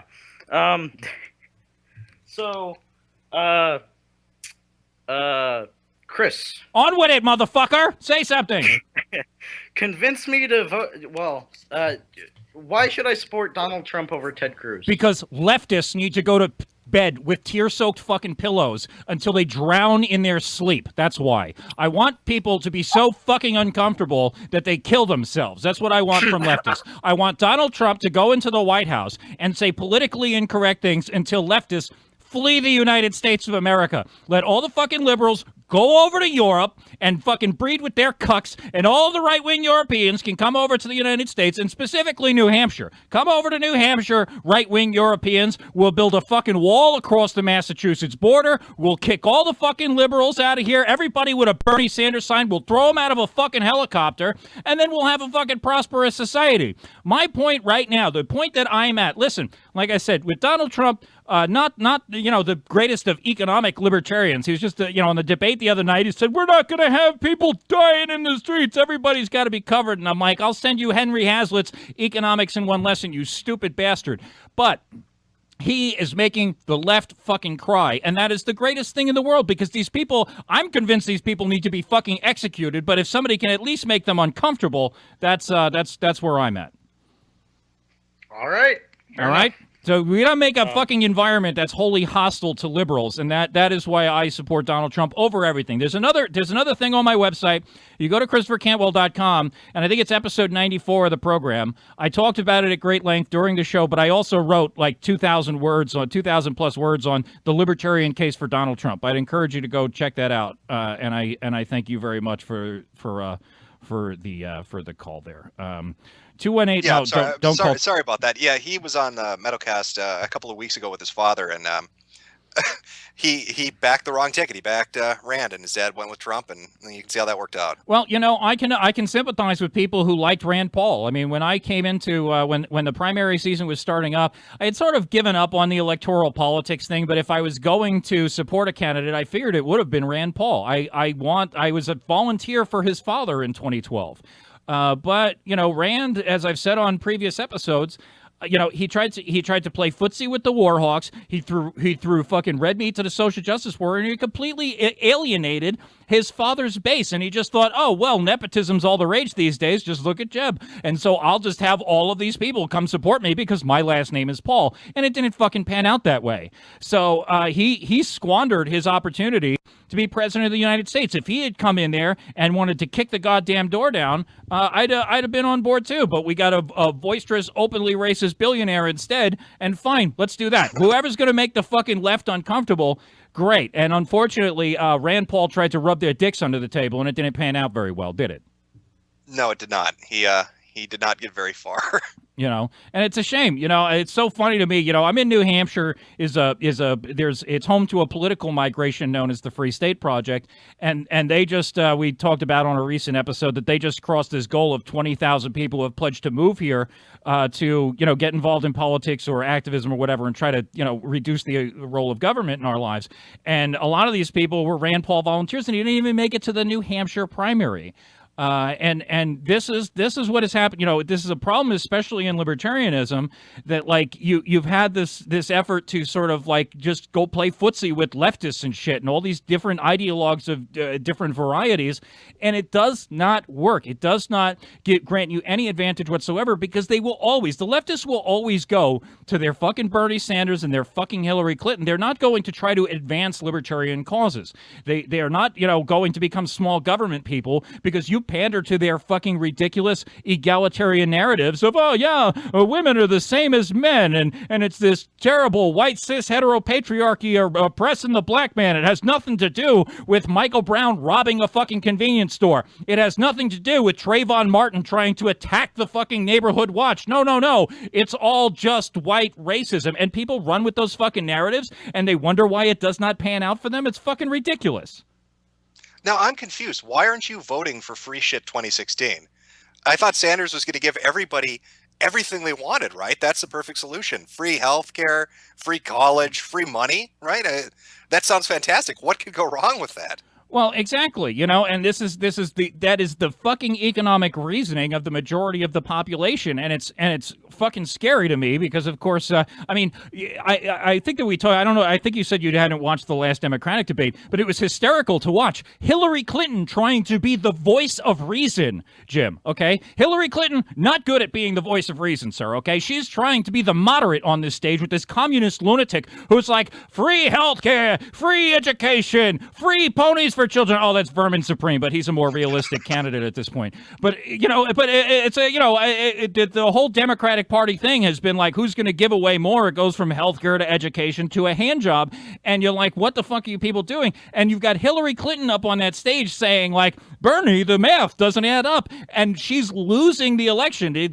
Bernie's polling ahead of her in New Hampshire by far, and they're now in a dead heat, neck and neck. The Iowa caucuses she literally won them by 6 coin tosses, and she's realizing like, oh my God, mathematics is no longer part of the debate on the Democratic Party. I'm trying to insert economic reasoning into this, and these people have completely lost all sense of that. Yeah, the only portion that I watched of it, and what I found interesting was Clinton seemed to keep hitting Sanders. She would be on point, at least to a degree, and she'd kind of put jabs in here and there, but Sanders wouldn't respond. And I think that, I was almost 100% sure that Sanders was going to take their nomination process and that something dark from Hillary's past was going to come up, probably related to the sexual proclivities of Bill, that was going to hurt her and make her campaign implode. But Sanders won't hit back. I don't want to talk about the email scandal. I don't want to talk about this. I don't want to, insult you. He's going to milady himself right out of the nomination process. And it's remarkable to me that even with that, he still holds the kind of audience that he does. I guess they really just want free shit. And since he's up there offering it to them, they're going to vote for him no matter what. Yeah. So I don't know what she can do to get people to go, wait a minute, we can't give everybody everything there is, because that has to come from somewhere. So somebody's going to be losing something in the process. Yeah, he has gone after her just a little bit about the emails, but then he tries to bring it back. Like, he's trying to run this campaign and saying, oh, well, we're going to do things differently this time. I've never run a negative ad, and blah, blah, blah, blah, blah. But he did, like, in the before the Iowa caucuses, he was running an ad, not directly about Hillary Clinton, but about all these politicians who have been taking money from Goldman Sachs or whatever, which is an obvious, she's, gotten hundreds of thousands, if not millions of dollars from Goldman Sachs in speaking fees. And now she's like, oh, well, I'll look into whether or not I'm going to release these transcripts. Oh, that dodge of an answer where she's like, I'll look into it. Not a yes or no, Hillary. Yeah, exactly. She does not want those fucking speeches out there. And I mean, her basic, like her biggest point right now, like the biggest thing that she's got going for her is like, I suspect I probably won't be indicted. Like that's what passes. I know, right? That's what passes for like, goodness in the Democratic Party is like, I think the indictments are less than likely. Elect me president of the United States. And it's like, really, like the Democratic Party right now is trying to choose between a communist and a felon, and they seem to be having a really difficult time figuring it out, and it's absolutely fucking hysterical to watch. Right, without O'Malley now up on the stage, it's going to be interesting watching these two interact because they don't have that buffer of some guy that's not going to get any votes. So they have to directly interact with each other now. So I don't know if Sanders is going to stick with the, I love you, Hillary, let's be nice to each other thing for too long, because I think she's going to start coming after him, like really, really coming after him and explaining to people in detail why his economic policies are batshit crazy. But I don't know how she can do that, right? Because if she explains why his economic policies are crazy, then she'll have to blow her own policies out of the water. That's what I thought was so interesting about the last debate. She's up there saying the math doesn't add up when you want to give everybody free education. But then again, like, the math doesn't add up for anything that the United States federal government is doing. I mean, the national debt, I think, just crossed $19 trillion. They're talking about they're going to balance the budget in 20 fucking years or something like that. And it's like, look, you can't borrow money indefinitely. We've seen this happen in Greece and everywhere else. The math doesn't add up for any of this crap. Right, but I think what's going to happen is, you're right, neither of them really make sense, but she is far less crazy than Sanders is. And if she has to get up there with, with a diagram and draw pictures for the audience to explain to them why $15 an hour, free everything isn't going to work, then she might just end up doing that. But I expect blood to be shed in the next couple of meetings between the two. I don't think this let's be nice to each other thing. I think really what you're seeing on the Democratic side is they hate Trump so much, they don't want to argue with each other because they don't want any comparisons to his techniques at a debate. But I don't think they can keep trying to play nice like they are. They're going to have to start getting serious. Oh, they definitely are. I mean, it's and I mean, you saw that a little bit in the last debate. I'm looking forward. I don't know how many more of them they're gonna have lined up, but I hope that we see some more of them. I know they scheduled far fewer debates than the Republican Party, and I guess there's good reason for that, having so many fewer candidates than the Republicans. But I just want to see them because I mean, every debate up until the last one has been really pussyfooting. They did start sort of tangling with each other at the previous one, and as things go on, they're going to have to draw blood, and it's going to be fucking fantastic to watch. Let's bring David on the line. David's been waiting on Skype here. David going once. David, you're on the Radical Agenda. What's your agenda? Man, up in this hole. You got to be fucking kidding me, Jesus Christ. Guys, that was David, the executive producer of Moonman Records, I believe. That's who that was. Oh, really? Yes, you're gonna get inundated, so enjoy it. Okay, let's try John Cena. Oh, we have a celebrity guest, I suppose. John Cena, you're on the Radical Agenda. What's your agenda? Are you fucking kidding me? Really? You guys are going to like? I don't understand. Do you understand why people do that? You walked right into that one. His name was John Cena. How did you not see that coming? I mean, people have all sorts of stupid names on Skype, and I'm not necessarily like surprised by that. But you think that like they're going to call in and I mean, like a prank is one thing, right? Like call in and prank me. Go and say something funny. It's great for the audience. I don't mind that in the slightest. But what do you think that you're going to do? Just play fucking music and I'm going to keep you on the... Did you contribute something? Are you enjoying yourself? Because it doesn't add anything to the program. You're not gaining any recognition for that. I don't understand the purpose of it. So Radical Agenda on Skype if you'd like to be on the program. Mal Roadkill, you're on the Radical Agenda. What's your agenda? And of course, another fucking loser who can't figure out his Skype. All right, it's off the fucking hook today. Tino says he's got his shit straightened out. We'll try him one more time, and then I'm gonna, this is fucking ridiculous. Tino, you're on the Radical Agenda. You better have it fucking worked out. Hey, I am fucking ready. All right, so get on with it then. Okay, but wait a minute. You're coming through here. God damn it! Listen, what's up, man? I gotta mute your fucking thing over here. Okay, yo, now, dude, are you fucking kidding me? Get on with it. I'm here. I'm ready. Hello. Yeah. Okay, so what's up, man? What do you want to talk about? Are you fucking kidding me, you stupid bastard? I mean, come on, people. Jesus Christ. All right. All right. You've got a hell of an audience, Chris. These people, incompetent motherfuckers. You people are supposed to fucking help me, okay? This program is not here. This is not fucking counseling, okay? This is not Miss Cleo's fucking psychic hotline where you call in and I fucking deal with your bullshit. That's not the way this fucking works. You call in, you make the program better, or I hang up on you and I fucking block you, all right? Get it the fuck together and go call into the fucking Sirius XM Patriot channel. See how much they tolerate with your bullshit. I'm extraordinarily fucking tolerant. I bring all you fucking assholes in here, and and I try to fucking give you a moment to be heard and speak to the internet aristocracy here of myself and Mr. Medicare. But you guys just can't seem to fucking get it straight. Let's try Dio. Dio is on Skype. Dio, you're on the Radical Agenda. What's your agenda? Jesus fucking Christ, these stupid bastards all over the place. I'm going to stop taking fucking calls if you people are going to do this to me. Let's try You want to do Black History Month with me real quick, Jim? Sure. Yeah, Okay, let's do Black History Month. Black History Month, a very important time of year, ladies and gentlemen. Every February, we go through and sort of honor the accomplishments of peoples descended from the sub-Saharan Africa, and they all the contributions that they've made to our society. Like inventing peanut butter. That's like the only thing I can think of. The George Washington Carver guy. But I have we've been doing on Radical Agenda here. We've gone through some of the shall we say lesser accomplishments of the African American community, and we have here there's a woman who was very excited when Barack Obama got elected, and let's hear the news clip from when she was so happy about this. Peggy Joseph took her daughter out of school early Wednesday for this. Her emotions ran high following Obama's speech. It was the most memorable time of my life.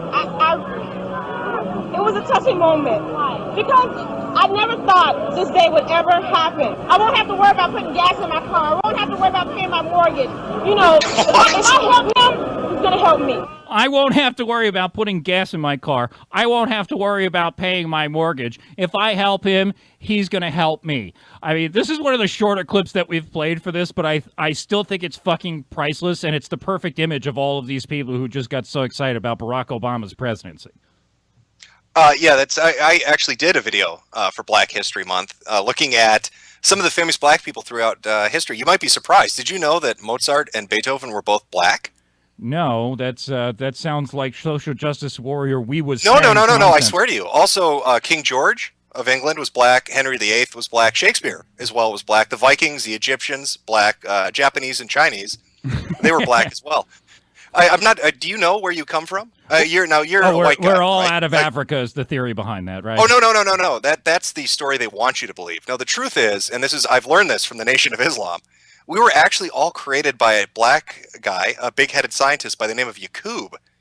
We are cave dwellers. Did you know that?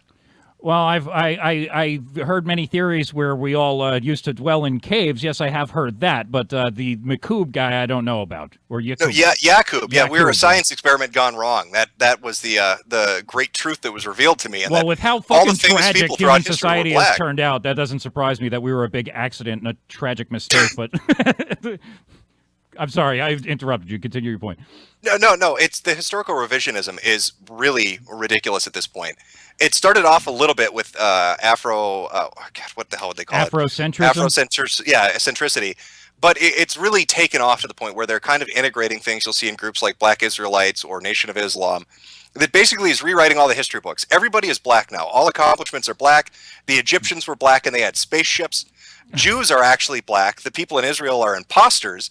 Apparently, this is what I found out from the Black Israelites, that the real Jews are black people, Latinos, and Native Americans. That blew my mind. I had no idea that was the real truth of the world. Well, but it's gotten to ridiculous proportions where you're seeing this spread online. They'll talk about Amelia Bassano was the black woman that actually wrote Shakespeare's plays, or how the first president of the United States wasn't George Washington, it was actually John Hanson, a Moor man. And they have a picture of him, even though photography wasn't invented until 40 years after he died. I got, one of the things that I have to thank you for, actually, I mentioned at the beginning of the program, you had this spiel you went on about explaining social justice warriors, right? What is an SJW? And you mentioned Alan Sokol, the Sokol affair and the science wars. And it compelled me, I looked into that, and that compelled me to read Higher Superstition. Have you read that book? No, I haven't. But the stuff revolving around Sokol is fantastic. Oh yeah, that story was fantastic. And so I ended up reading it, and he's got chapters on this whole Afrocentrism thing, where he's talking about just what you were saying, that like they say, okay, they're trying to equate North Africans with blacks, and so all of the accomplishments of the Egyptians, right, are black accomplishments, and they go into all types of crazy things that sub-Saharan Africans were in America before the Vikings and all of this crap. But you're talking about them saying that that a black scientist created humanity or something? It's this weird fusion that's going on of all these different extremist groups, but they're starting to break mainstream and getting absorbed into this idea of Afrocentrism. So I've heard people make the argument that Middle American tribes, groups like the Aztecs and the Incas, were actually African. The Egyptians were African. The Jews are African. Japanese and Chinese are African. Europeans in the Middle Ages were actually black people. And they believe it, and they propagate this nonsense. And then if you make fun of it, if you poke at it, suddenly you're a horrible racist for saying this is insane. What are you talking about? We was kings, man. We was kings. This is where that's right. We was kings. That's exactly the mentality. But they believe it, and this is the crap that's getting spread now. And it blows my mind that anybody buys into it. It is. It's completely off the wall. Let's bring Steven. Steven is on Skype here. Steven going once. Steven going twice. You guys, Steven, you're on the Radical Agenda. What's your agenda? Hey there, I gotta turn you off here. Yeah, you do, and maybe you do that before you answer, and then you actually participate in the program instead of preparing on the fucking air. It's off. Hey, do it. Okay. I just figured out what. Okay, I'm not gonna do anything stupid. You know, I've been paying attention to you lately, and you've been talking about monarchy, and I was wondering. This is just bizarro shit to me. I mean, I support the idea of a meritocracy or maybe an aristocracy, but I can't figure this monarchy shit out. Well, the what I'm getting at in terms of monarchy, it's not something that I can't wait to bow before a king. I'm just saying that it would be better than democracy. Okay, so it seems to me that people are not. I don't agree that that's historically valid. I mean, all the history of the world is full of monarchies starting wars and creating standing armies. Right, because democracies have not been known for the same behavior. Bismarck created the welfare state under a monarchy. A welfare state under a monarchy? Yeah, Bismarck with the King of Prussia and all that. They created the modern welfare state. I don't think they created the modern welfare state. They might have given a few bucks to the poor, but the modern welfare state is wholly in the realm of democracy. Okay, basically since World War I. That's not correct. That's not correct. They created Social Security and labor laws and all that stuff that was imitated by the New Deal. Well, I'm sorry I don't have the history of this country that you're talking about handy in front of me. I'm going by the Empire of Germany. You can't talk over the host of the show. So I read Hans Hermann Hoppe's The Democracy that Failed, and I would encourage everybody to check the book out. And the case that he makes is that the conversion from monarchy to democracy was a decline in mankind's path on civilization, that we've sort of made this, the king, the monarch, had an interest in the capital stock of his realm, whereas because he can sell it, he can pass it on to heirs and that sort of thing. What we have with the under democratic government is the rulers of the kingdom, as it were, don't have that same interest. They only have the usage of their power for a limited period of time, so they sort of want to get out of it all that they can in as short a period of time as possible, because they're going to be out of office in a little while, whereas the king had an interest in sort of maintaining the capital stock of the realm. That's my case. Okay. So this is what's wrong with that argument, is you left out the part about a republic and the rule of law, and that in between medieval kings being in there and a modern democracy, we had a constitutional republic. Yeah, well, that's the theory. That's the theory behind it anyway, but it didn't really pan out so well. I mean, the trend is towards universal suffrage. I mean, we talked on here.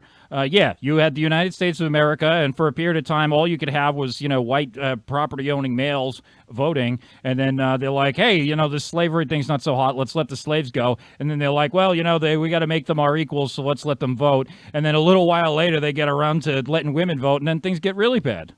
Okay, yeah, that's correct. But the conflict that was created because of the failure of the Federalists to create a stable republic, a stable aristocratic republic. The idea was supposed to be that the federal republic would be represented by state politicians, and that got undermined, of course, at the state level when they started the one-man, one-vote thing.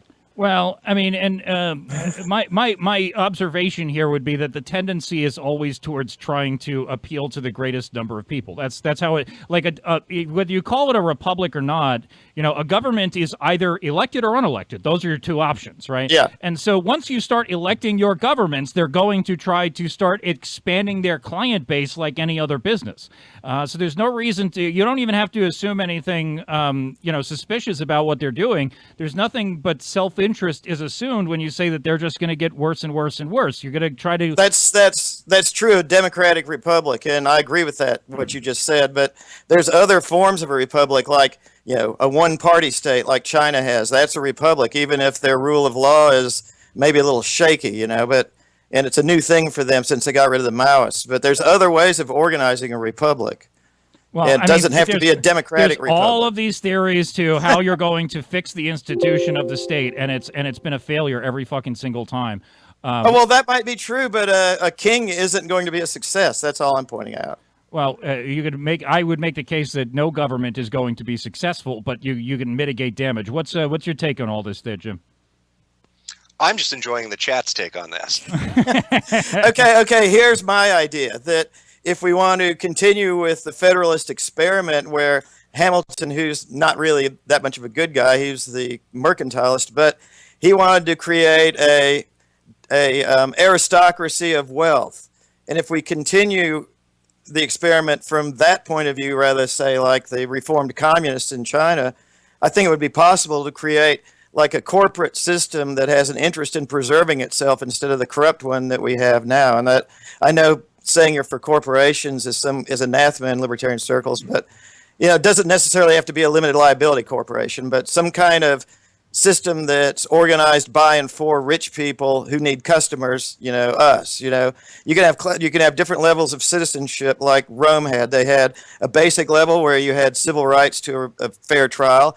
Then they had the right to vote. They had, you know, if you don't know about it, the Senate, they were drafted into the Senate. If they were worth a certain amount of money, they had no choice but to serve in the Senate. So that kind of system can function without being a democratic republic. And I'm not saying we have to do what it you were exactly just like talking about is that people got the right to vote. And once people have the right to elect the rulers of a society, then they are going to elect people who, you know, unfortunately end up appealing to the lowest fucking common denominator. That's the inevitable result of a democratically elected government. And I thank you very much for the call. Do we have any particular gems of wisdom there from the chat, Jim?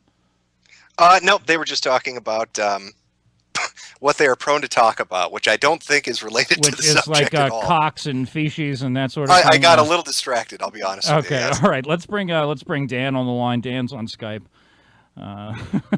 Yeah, the chat can certainly descend into chaos on a normal night, and I suspect that with roughly 400 more viewers than normal, we're probably descending a little bit lower. I'm going to guess. Dan, good guess. Trying for you, Dan, but Dan going twice, 3 times, and Dan, you're fucking done. Sorry, pal. Let's bring. So your previous caller, he was talking about what, a corporatocracy? He wants businesses in charge? Yeah. So what I've gone into here before. Look, I'm an anarcho-capitalist. I don't believe that there should be a government. Period. Okay, and maybe before we go into it, maybe I'll get your take on that. Well, I'm going to be very honest with you that the majority of people that I've met that claim to have any kind of an anarchist ideology don't usually present the best arguments for it. It usually breaks down kind of at the idea of, okay, well, if you don't have kind of a group agreement on how things are going to be run, if you don't have a government that oversees laws and regulations, how do you protect yourself as a citizen from other citizens? Well, there's cases for that, and unfortunately, most of the people who would call themselves anarchists are not very good at explaining it. I imagine that this is done through insurance companies and that sort of thing, but perhaps that's a little bit involved to discuss on another time. Jesus Christ, Dan called me, and I tried to bring him in, and then he fucking lost his connection. Let's bring James. James is on the Radical Agenda. James is on Skype. James going once. You know, the idea that the caller was talking about, though, is I said, okay, well, look, I don't think that we need a government, period. We could do this thing with insurance companies and contracts and that sort of thing. But some people will make the case that a monarch, you know, did a better job than the democratically elected government. I would go so far as to say we've got a lot of evidence that democratically elected governments aren't working out so good. James, you're on the Radical Agenda. What's your agenda? Hey, yeah, I'm calling you from Australia. Sorry. Long distance. Well, thanks for that. Yeah. I want to talk to you guys about offshore processing. About what? Offshore processing of immigrants. Okay. Yeah, do it then. Yeah, like our High Court's just had a case just before to see if our Constitution, sorry about this, would still allow this, allow us to, still process, offshore, and our Constitution 100% allow this as long as it's, humane and shit. What do you mean by processing? Through New Zealand or something, or is this online, or how's that done? I believe we pay Indonesia to hold them. Why we to hold them? You sending them to cages in Tonga or something? Yeah, pretty much. We pay them like a fair bit of money to fucking just hold these shitheads, and we have our own little islands around Australia where we also hold these shitheads. Most, not all of them, But I was just wondering, what the fuck can't America, try and do this themselves? I say what America can do is fucking say, get the fuck out of here. Everybody, we're done. That's my idea. Yeah. That's, Yeah, I mean, I know, but this, you could send them all to fucking Hawaii or whatever, You'd be like, look, Hawaii, you go deal with this crap, But, like, at the same time, it's like, I mean, look, we've got, we got enough people. We're good. Thanks. See ya. Fair enough. Have a good one. All right, you too. All right, yeah, I'm not doing the regular telephone thing tonight. So Radical Agenda on Skype if you'd like to be on the program. Alex is on the Skype there. He's been trying to get on. What do you think, Jim? Should we shut the fucking borders, or make it a little more restrictive, or just open border? What do you say? I think you can have sensible immigration, but you need to really reform the system. The way it's run right now with the visa programs and all the exceptions is ridiculous.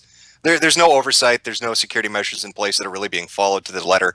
Like I said, you had government officials saying that, yeah, we're aware of people that are immigrating that are coming from overseas. We're not checking them out like we should be checking them out. Well, what the hell's the point of having you as an agency then if you're not actually doing your job?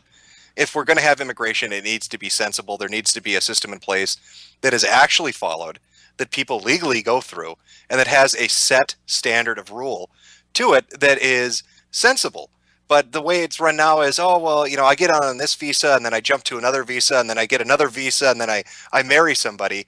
It's ludicrous. Yeah, it's a joke of the system. It is fucking completely ridiculous. And I mean, what Trump has said, at least with the Muslims, is like, okay, we're going to shut it down until we figure out what the hell is going on. And I mean, that sounds like a pretty reasonable thing, because obviously people don't know what the fuck they're doing. So let's shut it down, and then we'll figure it out, we'll figure it out later. Now they've got, this whole Zika thing is going on in Brazil. We've got one sexually transmitted case in the United States already. And Barack Obama's like, I want $1.8 billion to fight this disease. And by the way, I'm going to do nothing to stop people from pouring in here with the goddamn disease. Well, it's already too late in the U.S. with the Zika virus. There have already been cases throughout the South and the East. And hell, there was one case in Minnesota, which I'm sure is somebody that was overseas came back with it. The fact that it's sexually transmitted should terrify people with the behavior and the kind of the modern morality. Nobody really gives a shit. You know what I mean? There's not anything really scaring people into not banging each other like rabbits. Yeah, exactly. We've got subsidized birth control and abortion. Why shouldn't I fucking go and drag my pussy all over the place like a dog wiping its ass on the carpet? It's just fucking ridiculous. It never stops. Yeah, let me just go fucking stick my dick in everything that walks because, worst case scenario, I'll drop her fucking pregnant ass over at Planned Parenthood and she can have the thing ripped out of her. Yeah, pretty much. Thomas, you're on the Radical Agenda. What's your agenda? Hey, Chris. Hey, so I'll make this brief. You know how you got forgiveness from Walter Williams back in the day? Yeah, I've got the episode of Some Garbage Podcast. We were still calling it that at the time. I titled it "Pardon My Racism," and you probably can't see it in the frame, but I've got my certificate of pardon from the brilliant black economist Walter Williams is up on the wall there. Go ahead. All right, well, so from a Hispanic, I don't know if I need to type it up, but at least I'll make it verbally public. I forgive you for all your racism, not just from your ancestors, but your ongoing racism, because I'll probably be voting for Trump even if he talks shit about us, because I don't have low self-esteem, so fuck them, right? I can live my life even if Trump thinks I'm shit, so I'm not going to be one of those sore losers crying out for help and affirmative action. So If you find that to be a good attitude, well, you have my forgiveness. Well, thank you, Thomas. And I'll tell you, I've made mention before. We have for all of the perceived racism and sexism and homophobia that is we are accused of on this program, we do have a number of listeners who do not fall into my outlook of the from the white cis heteropatriarchy, and they are some wonderful people, and you seem to be one of them, sir. And look, I am. And I think a lot of people concur with this, that like, look, there are differences between fucking groups, and these narratives that go around that the group differences don't exist. They think that they're acting individualistic, but they are really like hyper collectivist is really what it is. You're saying that like I can't even tell the difference between these two groups of people. Then how the fuck are you supposed to tell the differences between individuals? And so I'm perfectly happy. I was on Gavin McInnes's show not so long ago, right? So I had gotten kicked off of Free Talk Live for talking about the race and IQ issue, right? But if you look at it, the bell curve of IQ, and it's like, okay, yes, there are a lot of black people who are smarter than a lot of white people, and whatever, you can get into these things. So it's not a reliable way of judging individuals, but it explains some of the demographic disparities that go on. And so these things are worth, addressing, in my opinion. And I'm glad that, some people like yourself have enough fucking intelligence to know that I'm not trying to malign you personally. Right. No, and I think you touched on this point a while back that says, as it's human nature to look at those tendencies, because if you were out in the jungle and you say, well, I once met a lion and he was really nice, you're not just gonna go feed raw meat to a lion because he's gonna tear you apart, because that's just their nature. So if there's nothing wrong with looking at groups and or I guess you could say cultures, and what they tend to do, and everyone who's smart enough to pick out the good individuals will do it, and if not, the market will punish you for it. But there's nothing wrong with looking at groups of people for those tendencies to save your own ass, to protect your own ass. Like, for example, do not hire a woman to be your bodyguard, right? Yeah. It's like, you can even take it further than that. It's like, there are no pit bulls, only dogs, right? Like, come on, because the fucking house cat drank fucking milk out of a platter, that means I'm going to go and put a bowl of milk in front of a lion. There are differences between, groups here. There are no woodpeckers, only birds. Like, come on, get the fuck out of here. There are differences between groups. And it doesn't mean that, it has to be a fucking completely hostile thing. Unfortunately, it ends up being that way because, people try to stir up all this crap that if you acknowledge a difference, then you're a terrible person. But then you have these things like, well, I've got the story over at University of Connecticut. They're going to create, a segregated housing for fucking black students. And they're like, oh, wow, these black students, sure enough, they realize that they're different from the white students, and so they want to live separately. And that's just fantastic, and that's going to promote diversity and tolerance. And, of course, if somebody had suggested, hey, us white kids, us white students, we're sick of these spooks, so we want our own housing. Well, then you know what everybody's going to say to them. Right? So, if everybody just recognizes that there are differences between groups, they associate with each other when they see fit, and they don't associate with each other when they don't, then I think that we're all going to get along a lot fucking better. But when these people are trying to put this, bullshit over on us, it creates a lot of fucking hostility. Yeah, no, they'll point out, or they'll pretend that, it's only racism if it's from their direction towards ours. But, I called a few months ago, I guess 2 months ago or so, to basically tell you that I thought it was really stupid how you were saying nigger left and right, because it just felt like it added no value to your argument. But that whole neo-reactionary thing is really starting to grow in me. For example, when I saw that video from Adam Kokesh when he's with his mother at the movies, and he's just asking questions, being very polite.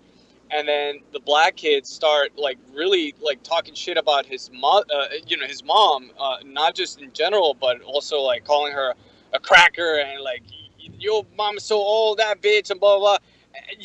I wish Kokesh would have said "fuck you, nigger," punch him in the head. Just it's that sort of reaction that now I kind of see your point. It's unfortunate, but it's that same mentality that you have right now. That it's not enough to just say, look, we'll play by the rules that we want you to play by. No, now we're at the point where we have to oppress back. We have to fight back, right? Yeah, I mean, what has happened, and I think Jeff Deist, or Jeff Deist, I forget exactly how it's pronounced, but I've seen it spelt plenty of times. Jeff Deist at the Mises Institute, he just gave a talk about socialist left versus the alt-right. And one of the things he says, okay, you know, some people might say that they're racist, and what he says is that might be true, but a more charitable way of looking at it would be to say that identity politics is a two-way street, and now we are going to assert ourselves. And, you know, what has happened, you know, on Twitter, what if you're not familiar, Jim, what he's referring to me saying nigger all the time, is when I am dismissive of people on Twitter, I reply to them and I say, shut up, nigger, and I hang up on them. I mute them, right? And, you know, because I get all these social justice warriors, and I figure, you know, you want to piss off a social justice warrior, call him a nigger, right? And then, of course, he'll screen cap it and send it to all his friends, and it's a great way to promote yourself. And so I've been doing this, and of course it's upset a great many people. But I also think, and maybe you could give me your opinion on this, Jim. If I say nigger indiscriminately, is it still racist? I think that the situation we find ourselves in right now, and again, this goes back to PC culture. I think what you're seeing with the emergence of the alt-right and people being more open in their speech and just saying whatever the hell they want is almost like societal Tourette's. People have this tick where it's been suppressed for so long that you can't say certain things, that the moment that you finally discover that you can say whatever you want, you pretty much go full fucking tilt. So you'll see a lot of people saying whatever the hell they want. So using nigger indiscriminately, saying whatever the fuck you want. I've never been one for self-censor. I think it's ridiculous. I think people are adult enough that they can handle a conversation. You know, as a white guy, I'm not going to fucking crumble into dust and cry if you call me a honky or a cracker or a cave dweller or whatever, you know, racial term you want to drudge up. I think people are hypersensitive, and I think it's suppressed free speech for a long time. And it's reached the point now where people are they just want to get it out. They just want to say whatever the fuck they want to say. And it comes off as shocking to a lot of people, but we're adults. Adults can have conversations. It's banter. If you can't handle banter, get the fuck off the internet. Yeah, exactly. It's gone completely out of control. We're getting towards the end of the program, and we have so many people on hold. We're not going to be able to get to all of you. Tom, you got anything else you want to get before I hang up on you? Yeah, please. I came across a video. Thomas Sowell. The name of the video is "Culture Matters." It's really short. It's like only 3 minutes, but man, you're gonna love that. Just watch it, and as usual, Walter Williams and Tom Sowell, they're not apologizing for the behavior of black people. So in there, he at least breaks it down and separates race and culture, and I think that was very informative. And of course, because he's black, you can't blame him, so he's free to say whatever you want. So check it out; you're gonna love it. Yeah, I will. I mean, with the exception of Sowell's smashing of Trump on the pages of the National Review, I think that his contributions to the conservative movement have been very valuable, and certainly Walter Williams, a brilliant guy. Those names ring bells for you, Jim? No, not off the top of my head. Okay. No. Well, like I said, I've been following the most recent political cycle. I've been following the debates a little bit. Yeah, I'm going to be honest with you. Really, when it comes to politics or when it's coming to the stuff that's going on right now, it's pretty much Trump that's captured my attention. And God, what is the name of his PR woman, by the way? The woman that he keeps sending on to do different news interviews, and she's destroying. I know exactly who you're talking about, but I can't remember her. Katrina something. Yeah. God, she is fantastic. That is the perfect person to have as a PR spokesperson for your campaign. She goes on to do these interviews. She makes news reporters cry, and she just doesn't give a shit. And I love that attitude, and I think that appeals to a lot of people. It certainly does. I mean, like I said, you know, I came into this thing sort of, if I was going to support a candidate, it would have been Rand Paul, but Donald Trump completely blew the doors down, attacking the PC culture. And I think that that's so hugely, hugely important, and not getting nearly enough traction in the society. If we let these fucking lunatics run with their narratives and nobody confronts them, they will fucking destroy us. Now I'm going to take one more call. I know we're right at the end of the program, and I'm sure that you have to piss as bad as I do. So let me just bring Brad. Brad is on the Skype. See, I'm already seeing that Skype name. Okay. Oh, you're familiar with this. Is he going to play music? No, Should I I'm just seeing hang up on the him? Skype name Dumbass. How do you think this is going to play out?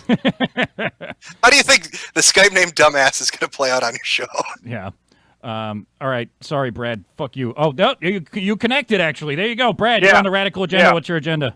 Yeah, I just wanted to say that Obama is completely behind the immigration crisis, and he should be charged for treason or something. Yeah, they should probably fucking hang him. Just All right. string him up from a fucking tree. Thank you very much for your help. So, oh come on, with a Skype name like Dumbass, he didn't drop a soundboard on us. I'm really disappointed. I thought that was going somewhere completely different. So, Jim, where do people go to find out more about you, sir? Oh, fucking nowhere. I'm just a guy on the internet. They can Google search Jim. That's how they can find me. Mr. Metokur, Metokur, right? That's the YouTube thing. Yeah, Mr. Metokur. Okay. Yep, there you go. And what was I going to say? You told me before we started the program. How'd you come up with that fucking name? Oh, well, it's based on a site that a guy I know used to run. Basically, somebody was criticized. The site was dedicated towards making fun of people. Somebody got offended and left a comment, and they tried to say mediocre, but they misspelled it as Metokur, and that's where the name comes from. well done, sir. What happened to Internet Aristocrat? I like that name, and you ditched it. What the fuck? Gone down in flames. Torched the channel and torched the identity when I basically walked away from Gamergate and just kind of walked away from all that shit and figured, fuck it. I should state that I've done this before. I've had like 3 or 4 different channels in the past that had moderate followings, and I'd reach a point where I just kind of didn't like the attention, or something came up, and I just burned the channel down and go make another one 6 or 7 months later. Well, you got some fucking courage. I mean, there's shit on this channel that I would fucking far prefer to separate myself from, but I'm far too terrified to separate myself from the tiny following that I have built up. I'm just like, okay, I'll just put this here, and you could all look at my mistakes from the past, and I do that because I am a fame whore, and so we do this every Monday, Wednesday, and Friday from 5 to 7 p.m. Eastern, and I would invite all of you to come back and join us for other episodes of the program. Jim, aka Mr. Metokur, I really appreciate you being on the program. Definitely, if you're part of my audience and not familiar with Jim, go check out his YouTube channel. And Jim, I'm gonna hang up on you, and I'll talk to you real soon. Oh, final words. Go ahead. Well, just thanks for having me come on. It was entertaining. Nice listening to the different guests that came on that didn't blast you with John Cena music. And Dio was pretty good too. Right on, buddy. But I had a good time. Thank you for having me on. Yeah, me too, buddy. It's been a blast. I'm a huge fan, and I really appreciate you joining the program.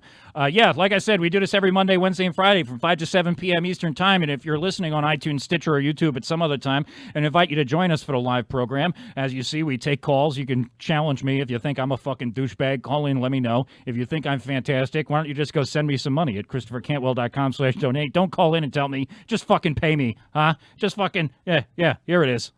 Fuck you, pay me. Fuck you, pay me. Fuck you, pay me. Fuck you, pay me. ChristopherCantwell.com/donate. But if you're short on funds, go ahead. Just hit the thumbs up button there on the YouTube. Share this with your friends. Help us reach other people with the program. You might have noticed there's a little bit of talent going on here. We have a lot of fun. So, let's bring other people in on it and enjoy each other's company and make each other miserable.